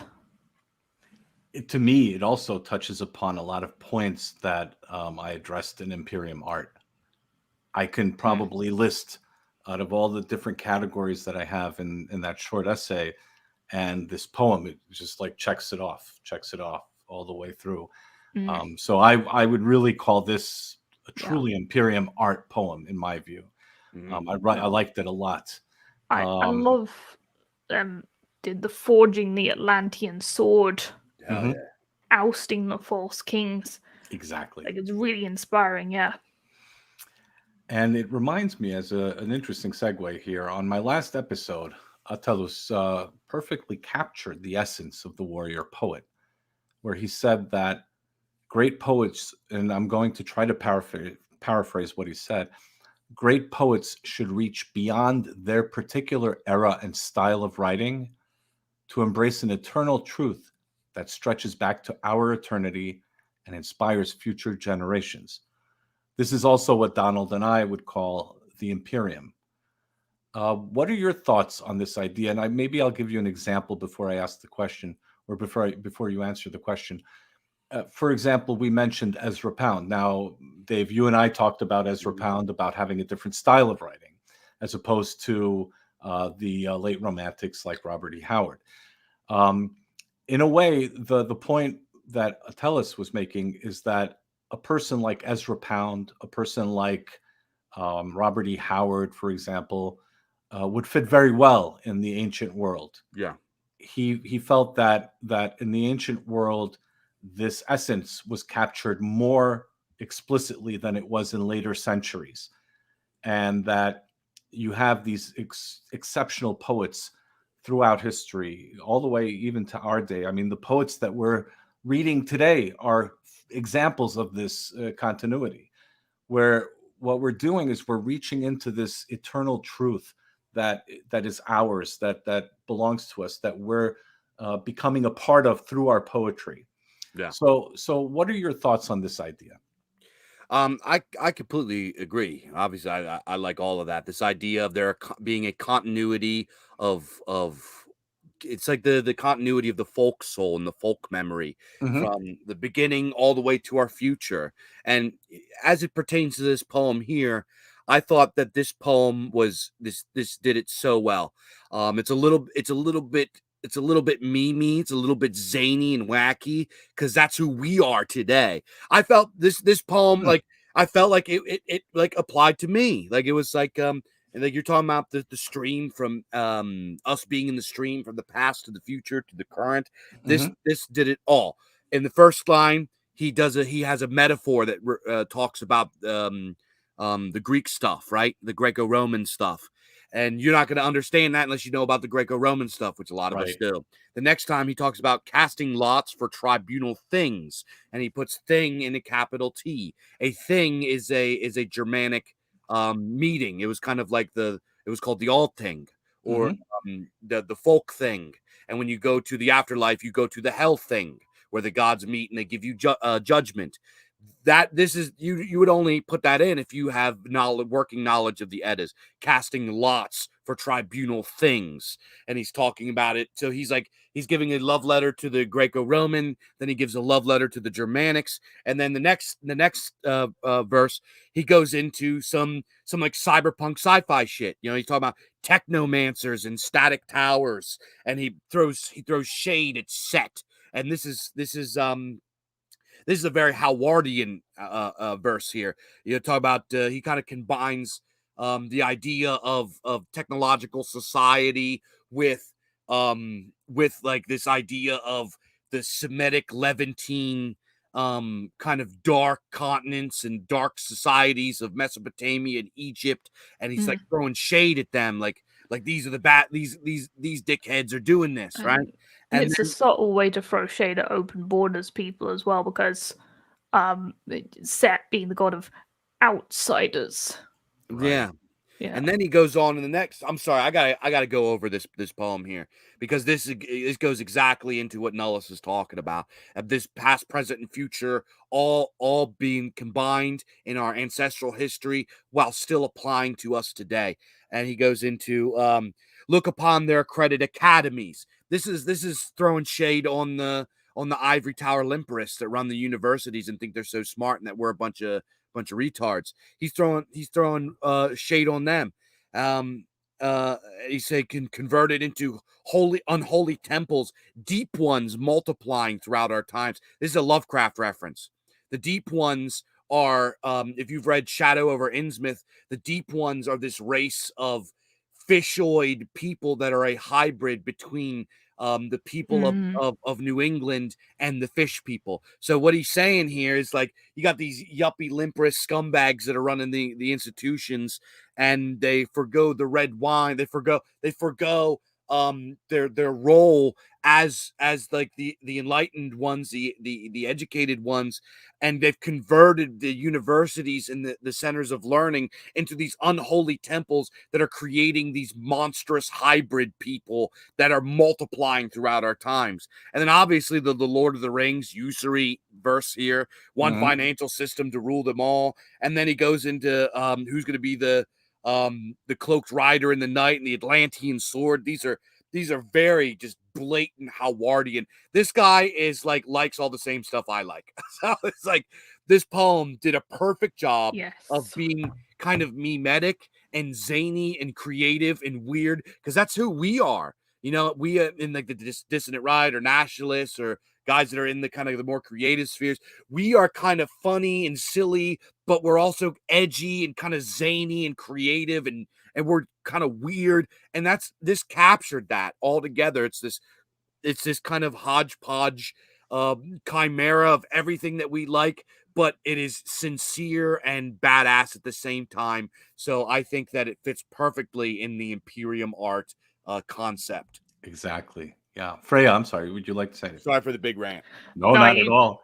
You just gotta love a poem that can fit the Greeks, the Norse, the Egyptians, and Lovecraft in there. Yeah. All at the same time, with a few cyberpunk references for good measure. It's all connected. That's the point, really. And I think that when we see a poem that can embrace this continuity, that can embrace the Imperium, that can embrace our eternal truth, then you know that this poem speaks to you. It pulls you out of the time that you're in right now, And I think that's really what Attalus was getting at. A good poem should pull you out of that space and time that you're in, bring you into this Imperium, but also keep you leveled so that you understand where you stand today in the contemporary era, and at the same time provide inspiration for future generations. I think that when you see something that can combine these elements together, then you have a really, truly phenomenal poem. Any final thoughts on this? I just really love this poem. It had everything that I like in it, had everything that I felt was relevant and current to us today, and it talks about technological society and the technological concerns that we have, and he mixed it with references to the ancient world, but he did it in our language. He talked to us in our language today. This was just, I just thought it was a great piece. Excellent. Then Freya, any last thoughts on this poem? It's just a rallying cry. It's Yes. really inspiring. Absolutely. So let's go. Drum roll. So before we announce and present the first place winner of the contest, allow me to read the following introduction. Quote, I am an Iraq and Afghanistan war veteran. Did one tour each as a medic. My units, same as many frontline units, have seen more suicides than service members killed in action. So I write of the effect these experiences have on me. I'm Southern born, yet have traveled and lived around much of the country. I love the outdoors, writing poetry and short stories, reading and meditation. Close quote. And this poem, I think we gave this one the title, An Afghanistan War Healer's Hurt, and the poet is Healer. Who would like to read this one? I mean, I can read it if you'd like. If Freya's okay with that. Yep, I'm fine with that. I marched in step today to see how it used to feel. I focus on habits that remain, for they are all that is left that's real. The pills I swallow whole as my ears start that familiar ring. Try to forget those days, but I remember everything. What have we all done? My dearest friends, all the brothers I knew, have gone away or departed for an early end. And you could have them all. My medals and uniforms are worth less than dirt, for it was I who let them down, the one who was meant to stop their hurt. No glory can be found, for they all lied about reasons we were sent over there. Head full of haunting memories, which I cannot repair. Despite all this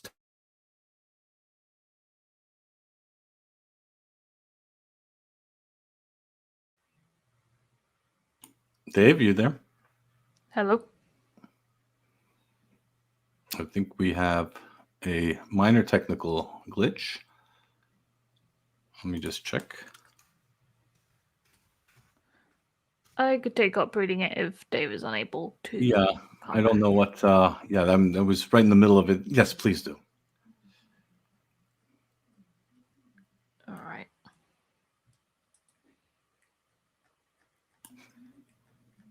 Streaming problems. Sorry about that. Telling the audience to please stand by. Oh, yeah, he was out. Yeah, you know what, Freya? If you could read it from the beginning, maybe then that would be a good idea. Thank you. I marched in step today to see how it used to feel. I focus on habits that remain, for they are all that is left that's real. The pills I swallow whole as my ears start that familiar ring. Try to forget those days, but I remember everything. What have we all done? My dearest friends, all the brothers I knew have gone away or departed for an early end. And you could have them all. My medals and uniforms are worth less than dirt. For it was I who let them down, the one who was meant to stop their hurt. No glory could be found, for they lied about the reasons we were sent over there. Head full of haunting memories which I cannot repair. Despite all this time, the feelings have never gone away. Many have managed to move on. Here I am cursed to stay. What have we all done? My dearest friends, all the brothers I knew have gone away or departed for an early end. And you could have them all. My medals and uniforms are worth less than dirt. For it was I who let them down, the one who was meant to stop their hurt. If I could turn back time, go back all 3,565 days, I would save them myself. I swear this time I would find a way. An Afghanistan war healer's hurt. Wow. Yeah, that's an extremely powerful poem. Freya, oh wait, we got Dave back. Good news. Welcome back. Yeah, very sorry about that. Just snowed up here in PA, and we have like third world infrastructure because of capitalism. So yeah, I'm very sorry. Did you guys hear the poem at all, or was I just reading it to myself? No, we heard it halfway, and then we had Freya read the poem from the beginning, and she just finished it. Oh, I'm very sorry. No, it's okay. It happens to the best of us. But you came back at the perfect time. Dave, because Freya, I mean, your reading was really, both of your readings were excellent, but I really enjoyed your reading, Freya. And Dave, what were your considerations with regard to this poem? Why did you choose this one to be the first place winner of this contest? Well, I'll be completely honest. This one could have been more tight. It could have been tighter.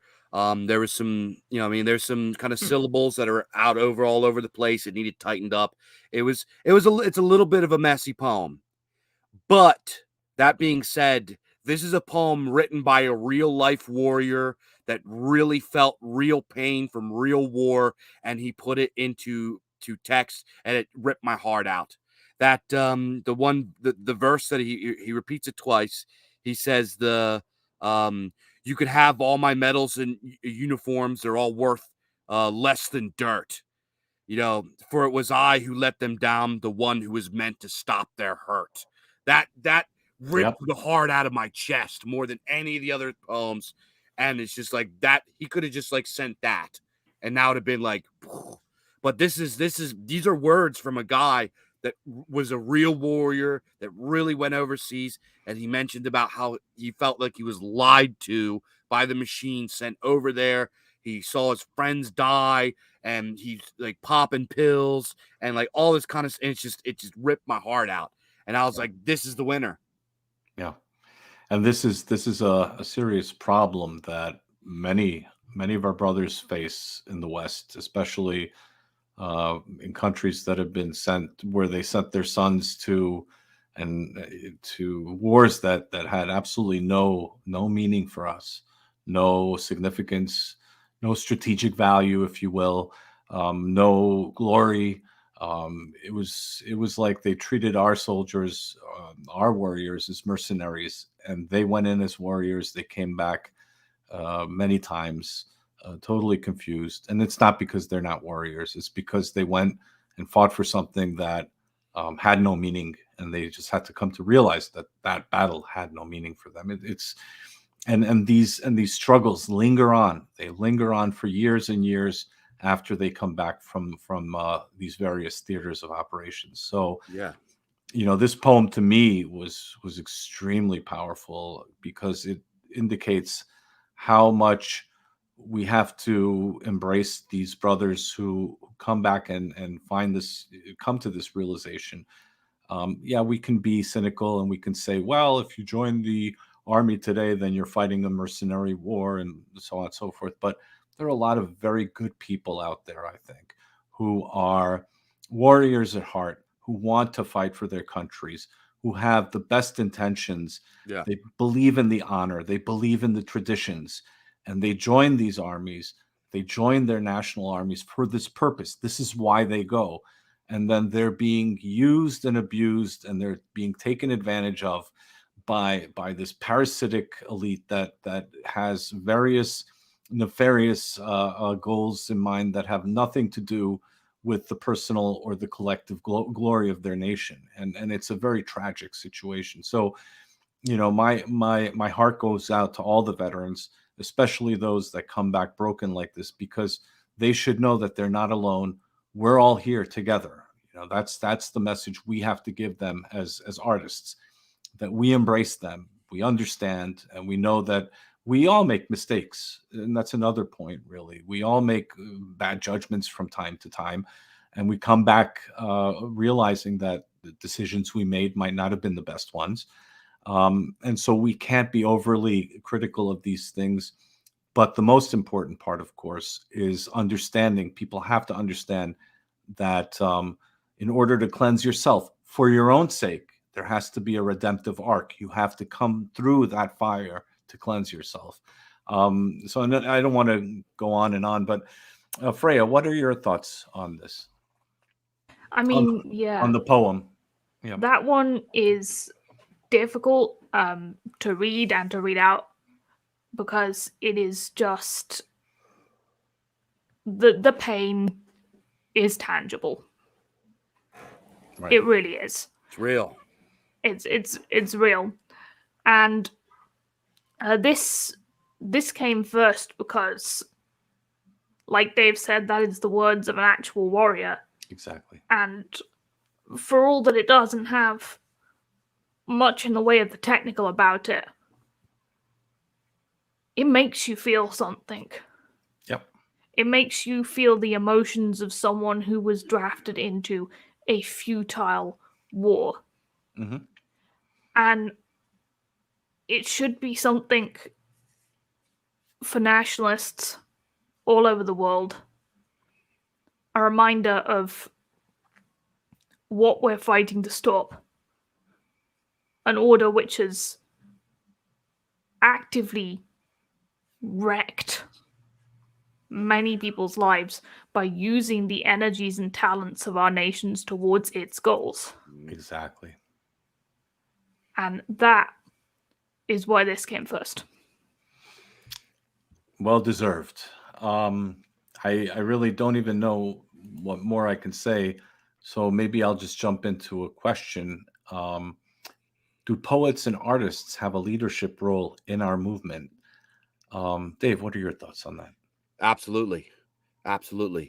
Art, whether it be visual art, whether it be literary art, whether it be just entertainment, or short stories, or whatever we're creating, music. It is the aesthetic, it is the spirit, it is the flavor, it is what gives an idea, an ideal, a movement, a culture, a nation of people. It gives a cooperative body of human beings an identity and a spirit. So absolutely, we are a leadership role, because we are giving these ideas and these theories and ideals tangible things that people can understand. We are teaching, especially with storytelling, man. Storytelling is, most people don't learn about ideals and everything through these heaving tomes of theory, and I'm not saying that theory doesn't have a place. It most certainly does. But most people don't learn like that. Most people learn through metaphor.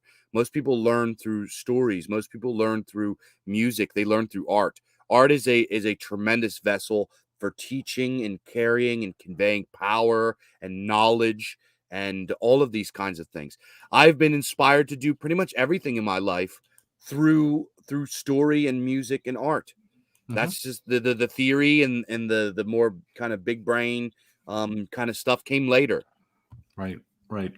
And that's perfectly said. And Freya, what about you? What would you like to add? Yeah, so I think absolutely we do. Yeah. Because artists are really the people who need to be decades, centuries ahead of everyone else. They need to be finding new aesthetics, writing the accounts of the time they live in, dreaming up the grand visions of what we're going to do in the future.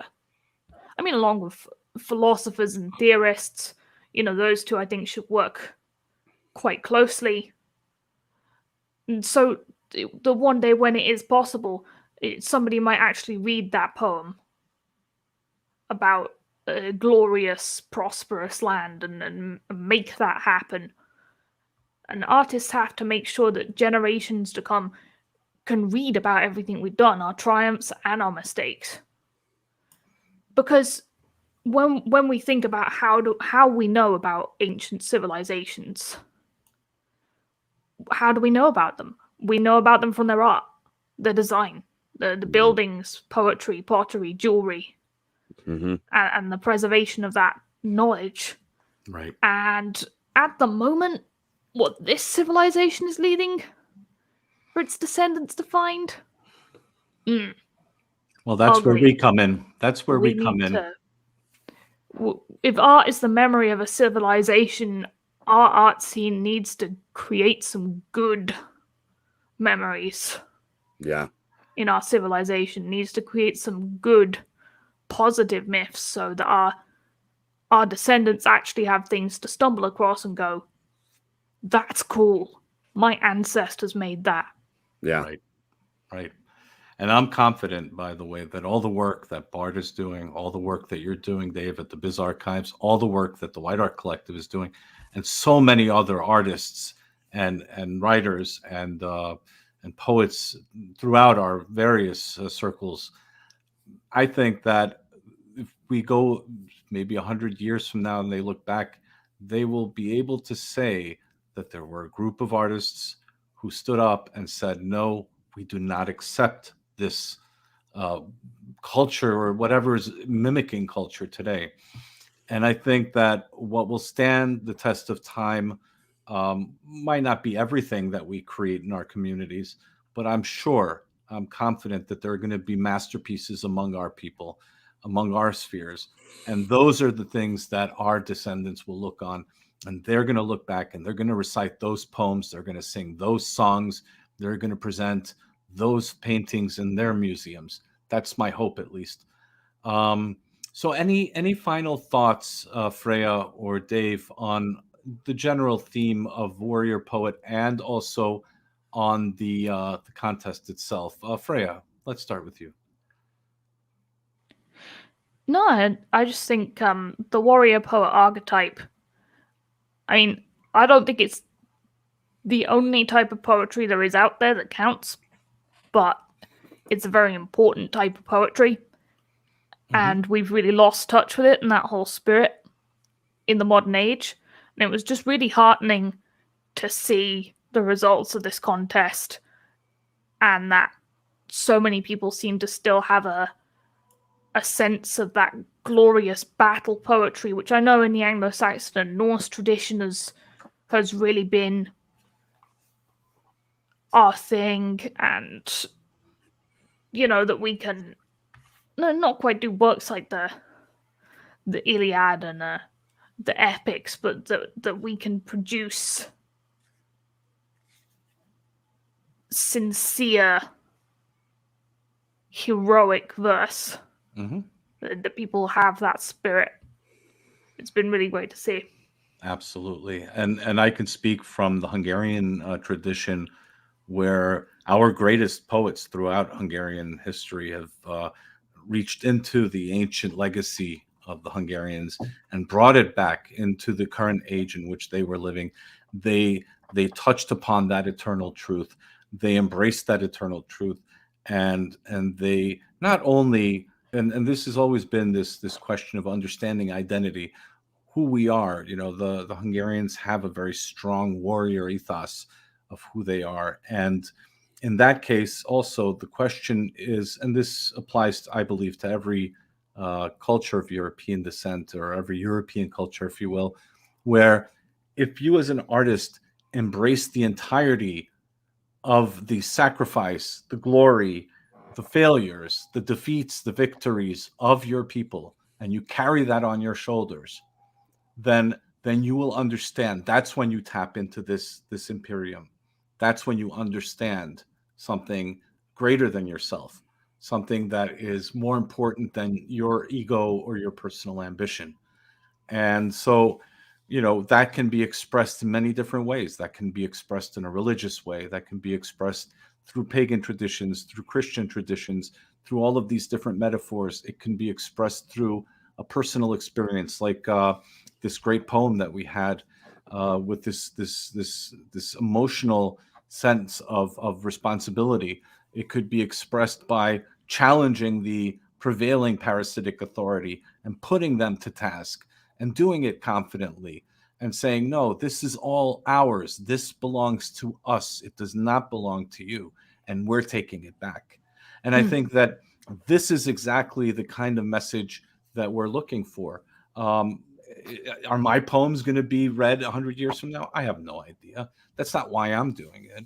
I'm doing what I do because I hope that there's going to be, and I said this a million times already, I hope that there's going to be some artist out there that listens to this show or reads a poem that I've written or does whatever and is inspired by that and does something even greater than I have ever been able to achieve.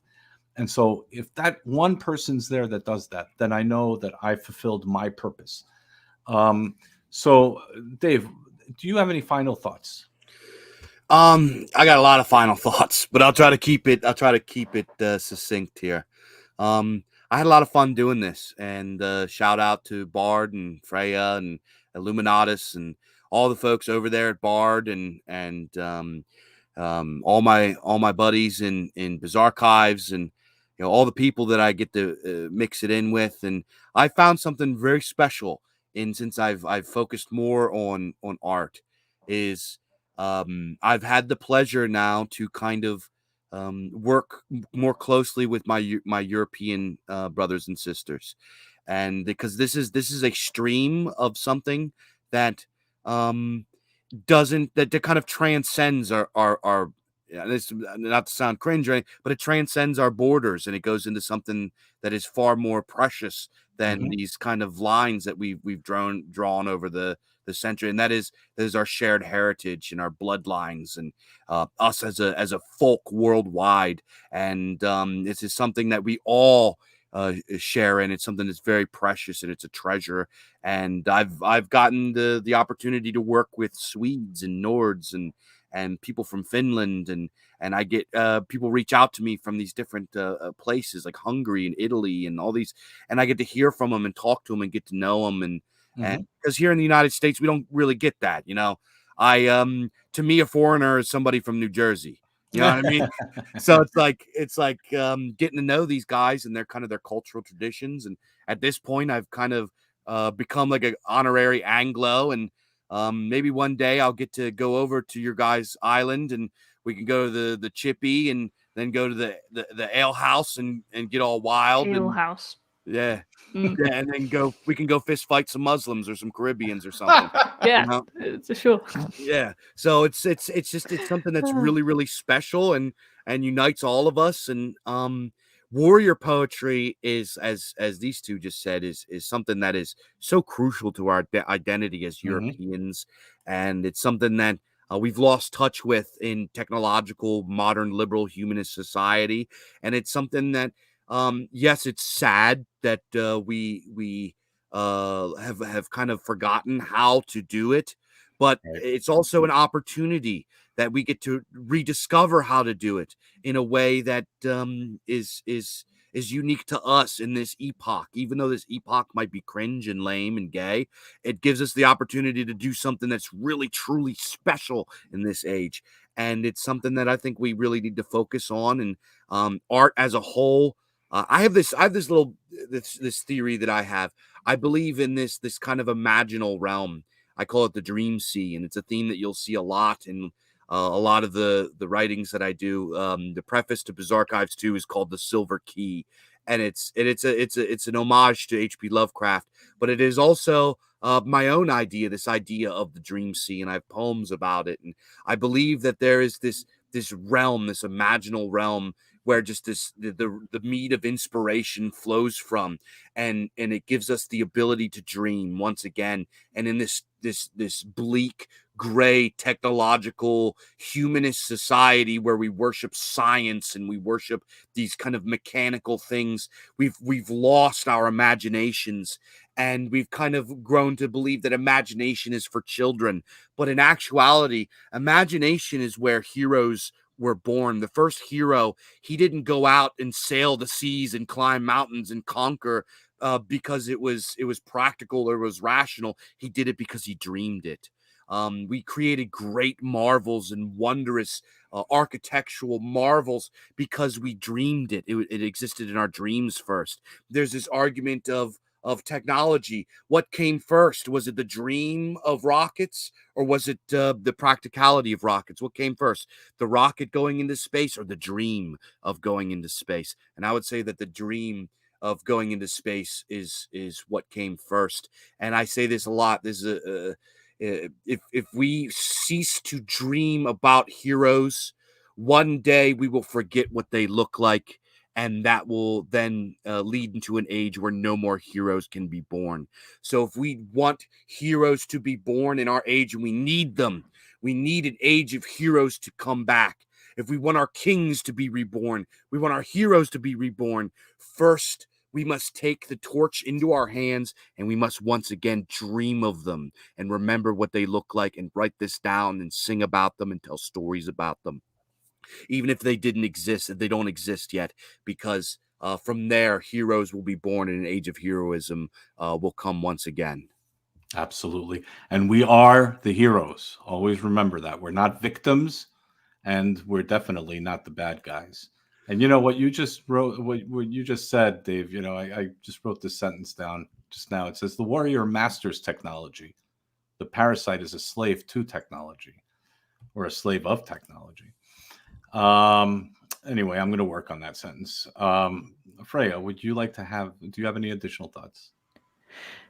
No, I just think to pick up on what Dave's saying there, yeah, we have a lot of different people in Bard, all sorts of different beliefs. I mean, I'm Heathen. I think Loon Artist is Tragcath, and we've got many different people and many different ideologies. But I think all of them do believe in this one thing.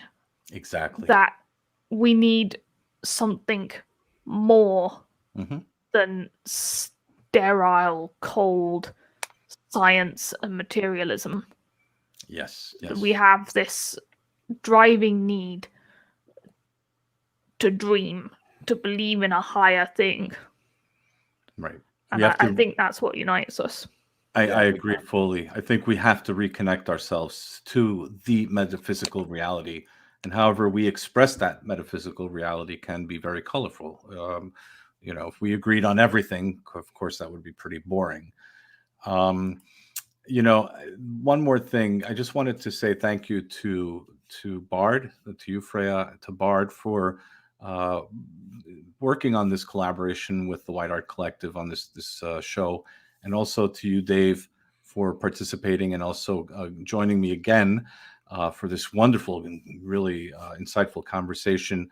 And also a shout out to Atop the Cliffs for participating in the contest, and also always being a great supporter of Conversations with the Wind.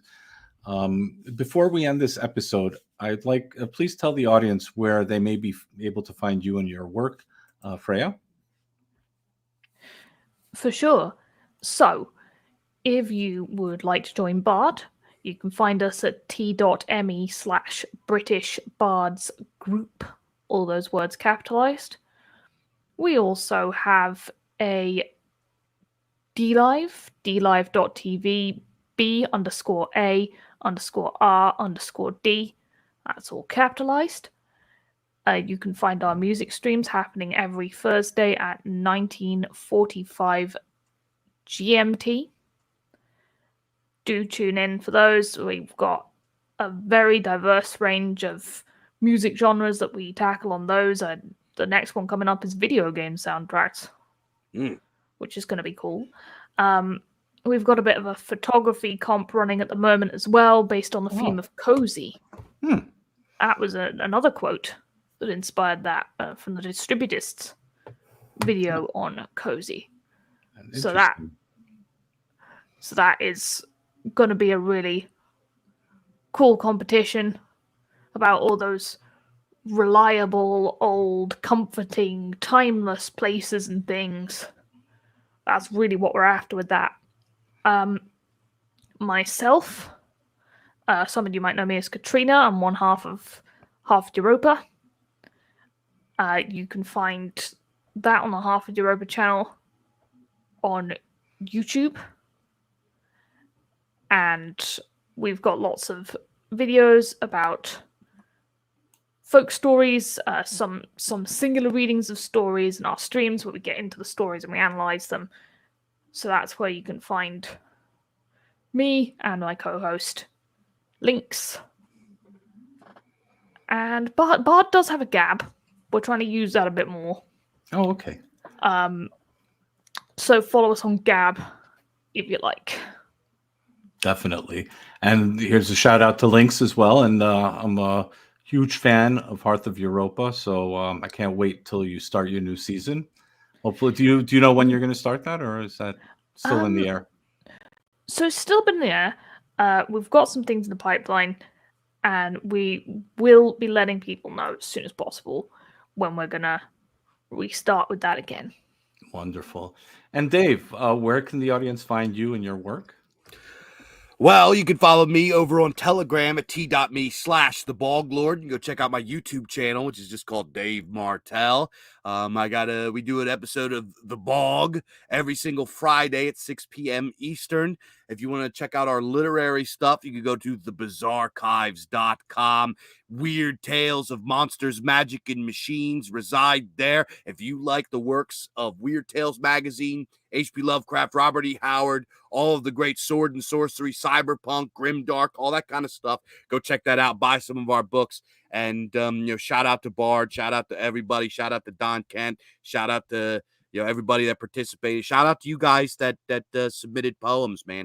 It's not, as we started out, we said that there's kind of a cloud around poetry. There's kind of this connotation that poetry is gay, or it's for like limperous beatniks and like douchebags and, yuppie urbanite, weirdos. It's not. It's always been written by men. It's always been written by warriors. It's always been written by awesome guys like us and ladies too. So, let's take it back by force. Take these traditions back by force. So it takes a lot of courage to come up with a piece of art and submit it, especially if it's maybe your first time or something you haven't put out publicly. So you guys, that even if you didn't make it into the top 3, we appreciate your work and your effort, and just keep practicing. Never give up. Absolutely. Keep practicing. Tighten up your prose. To expand your vocabulary. Go read the poets that you love, whether it be guys like Ezra Pound or guys like I like with Robert E. Howard. Go read all that stuff. Learn what they do. See what they do. Go read the ancient poetry. Go read the Iliad and the Odyssey. Read the Poetic Edda. Read these kinds of things, because this is a tradition that has been with our people since the beginning. So it belongs to us. It never belonged to them. It is for the people, by the people, and we're going to take it back by force. But much love, many blessings to all you guys that tuned in, and to Nullus to put in all the awesome work to make that absolutely fire intro. That was great. And just all of his work with this, man, just much love and blessings to everybody. And thank you so much for having me and including me with this. Thank you very much. And I had a wonderful time speaking with both of you. Thank you again for sharing your time and your thoughts. Thank you all for granting me your time and patience. It is through art that we can achieve the highest standards of decorum and elegance. It is through art that we can move our brothers and sisters to finally awaken. It is through art that we can seek the face of God. I hope all of you and your families stay safe during these precarious times. Focus on what matters. Our people have been through worse, and we will always rise again. Our strength lies in our ability to love and respect each other. Our strength is defined by our ability to set aside our differences and fight alongside each other as sons and daughters of Europa. Our unique legacy represents many different faiths and traditions, and we must tap into our eternal continuum to find ways where we can both connect with each other and find strength in unity. We must work hard to forge our imperium and build our new civilizational destiny. I will end this episode with the song titled To the Heathen by Rouse. You can find Drew's fantastic music and European spiritual message on his website at drewrouse.com. Please support all our great artists, musicians, writers, and poets at the White Art Collective. Please visit the White Art Collective at www.whiteartcollective.com. Have a good evening.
To the heathen, the God vibration that resonates, harmonizes, and animates all living things equally is too vast for words, as is personal spirituality. It's not just private, but sacred. In the old ways, the home was the temple, the kitchen table, the altar, the hearth, the tabernacle, the forest groves, the cathedrals, and the sun was still the savior, especially through the long, dark, and cold winter. Each breath was a prayer, each morning a resurrection, and love was not a word, but an action. Each child a blessing. Each person was to be respected, but independent, and what was made by your own hands was all you ever needed.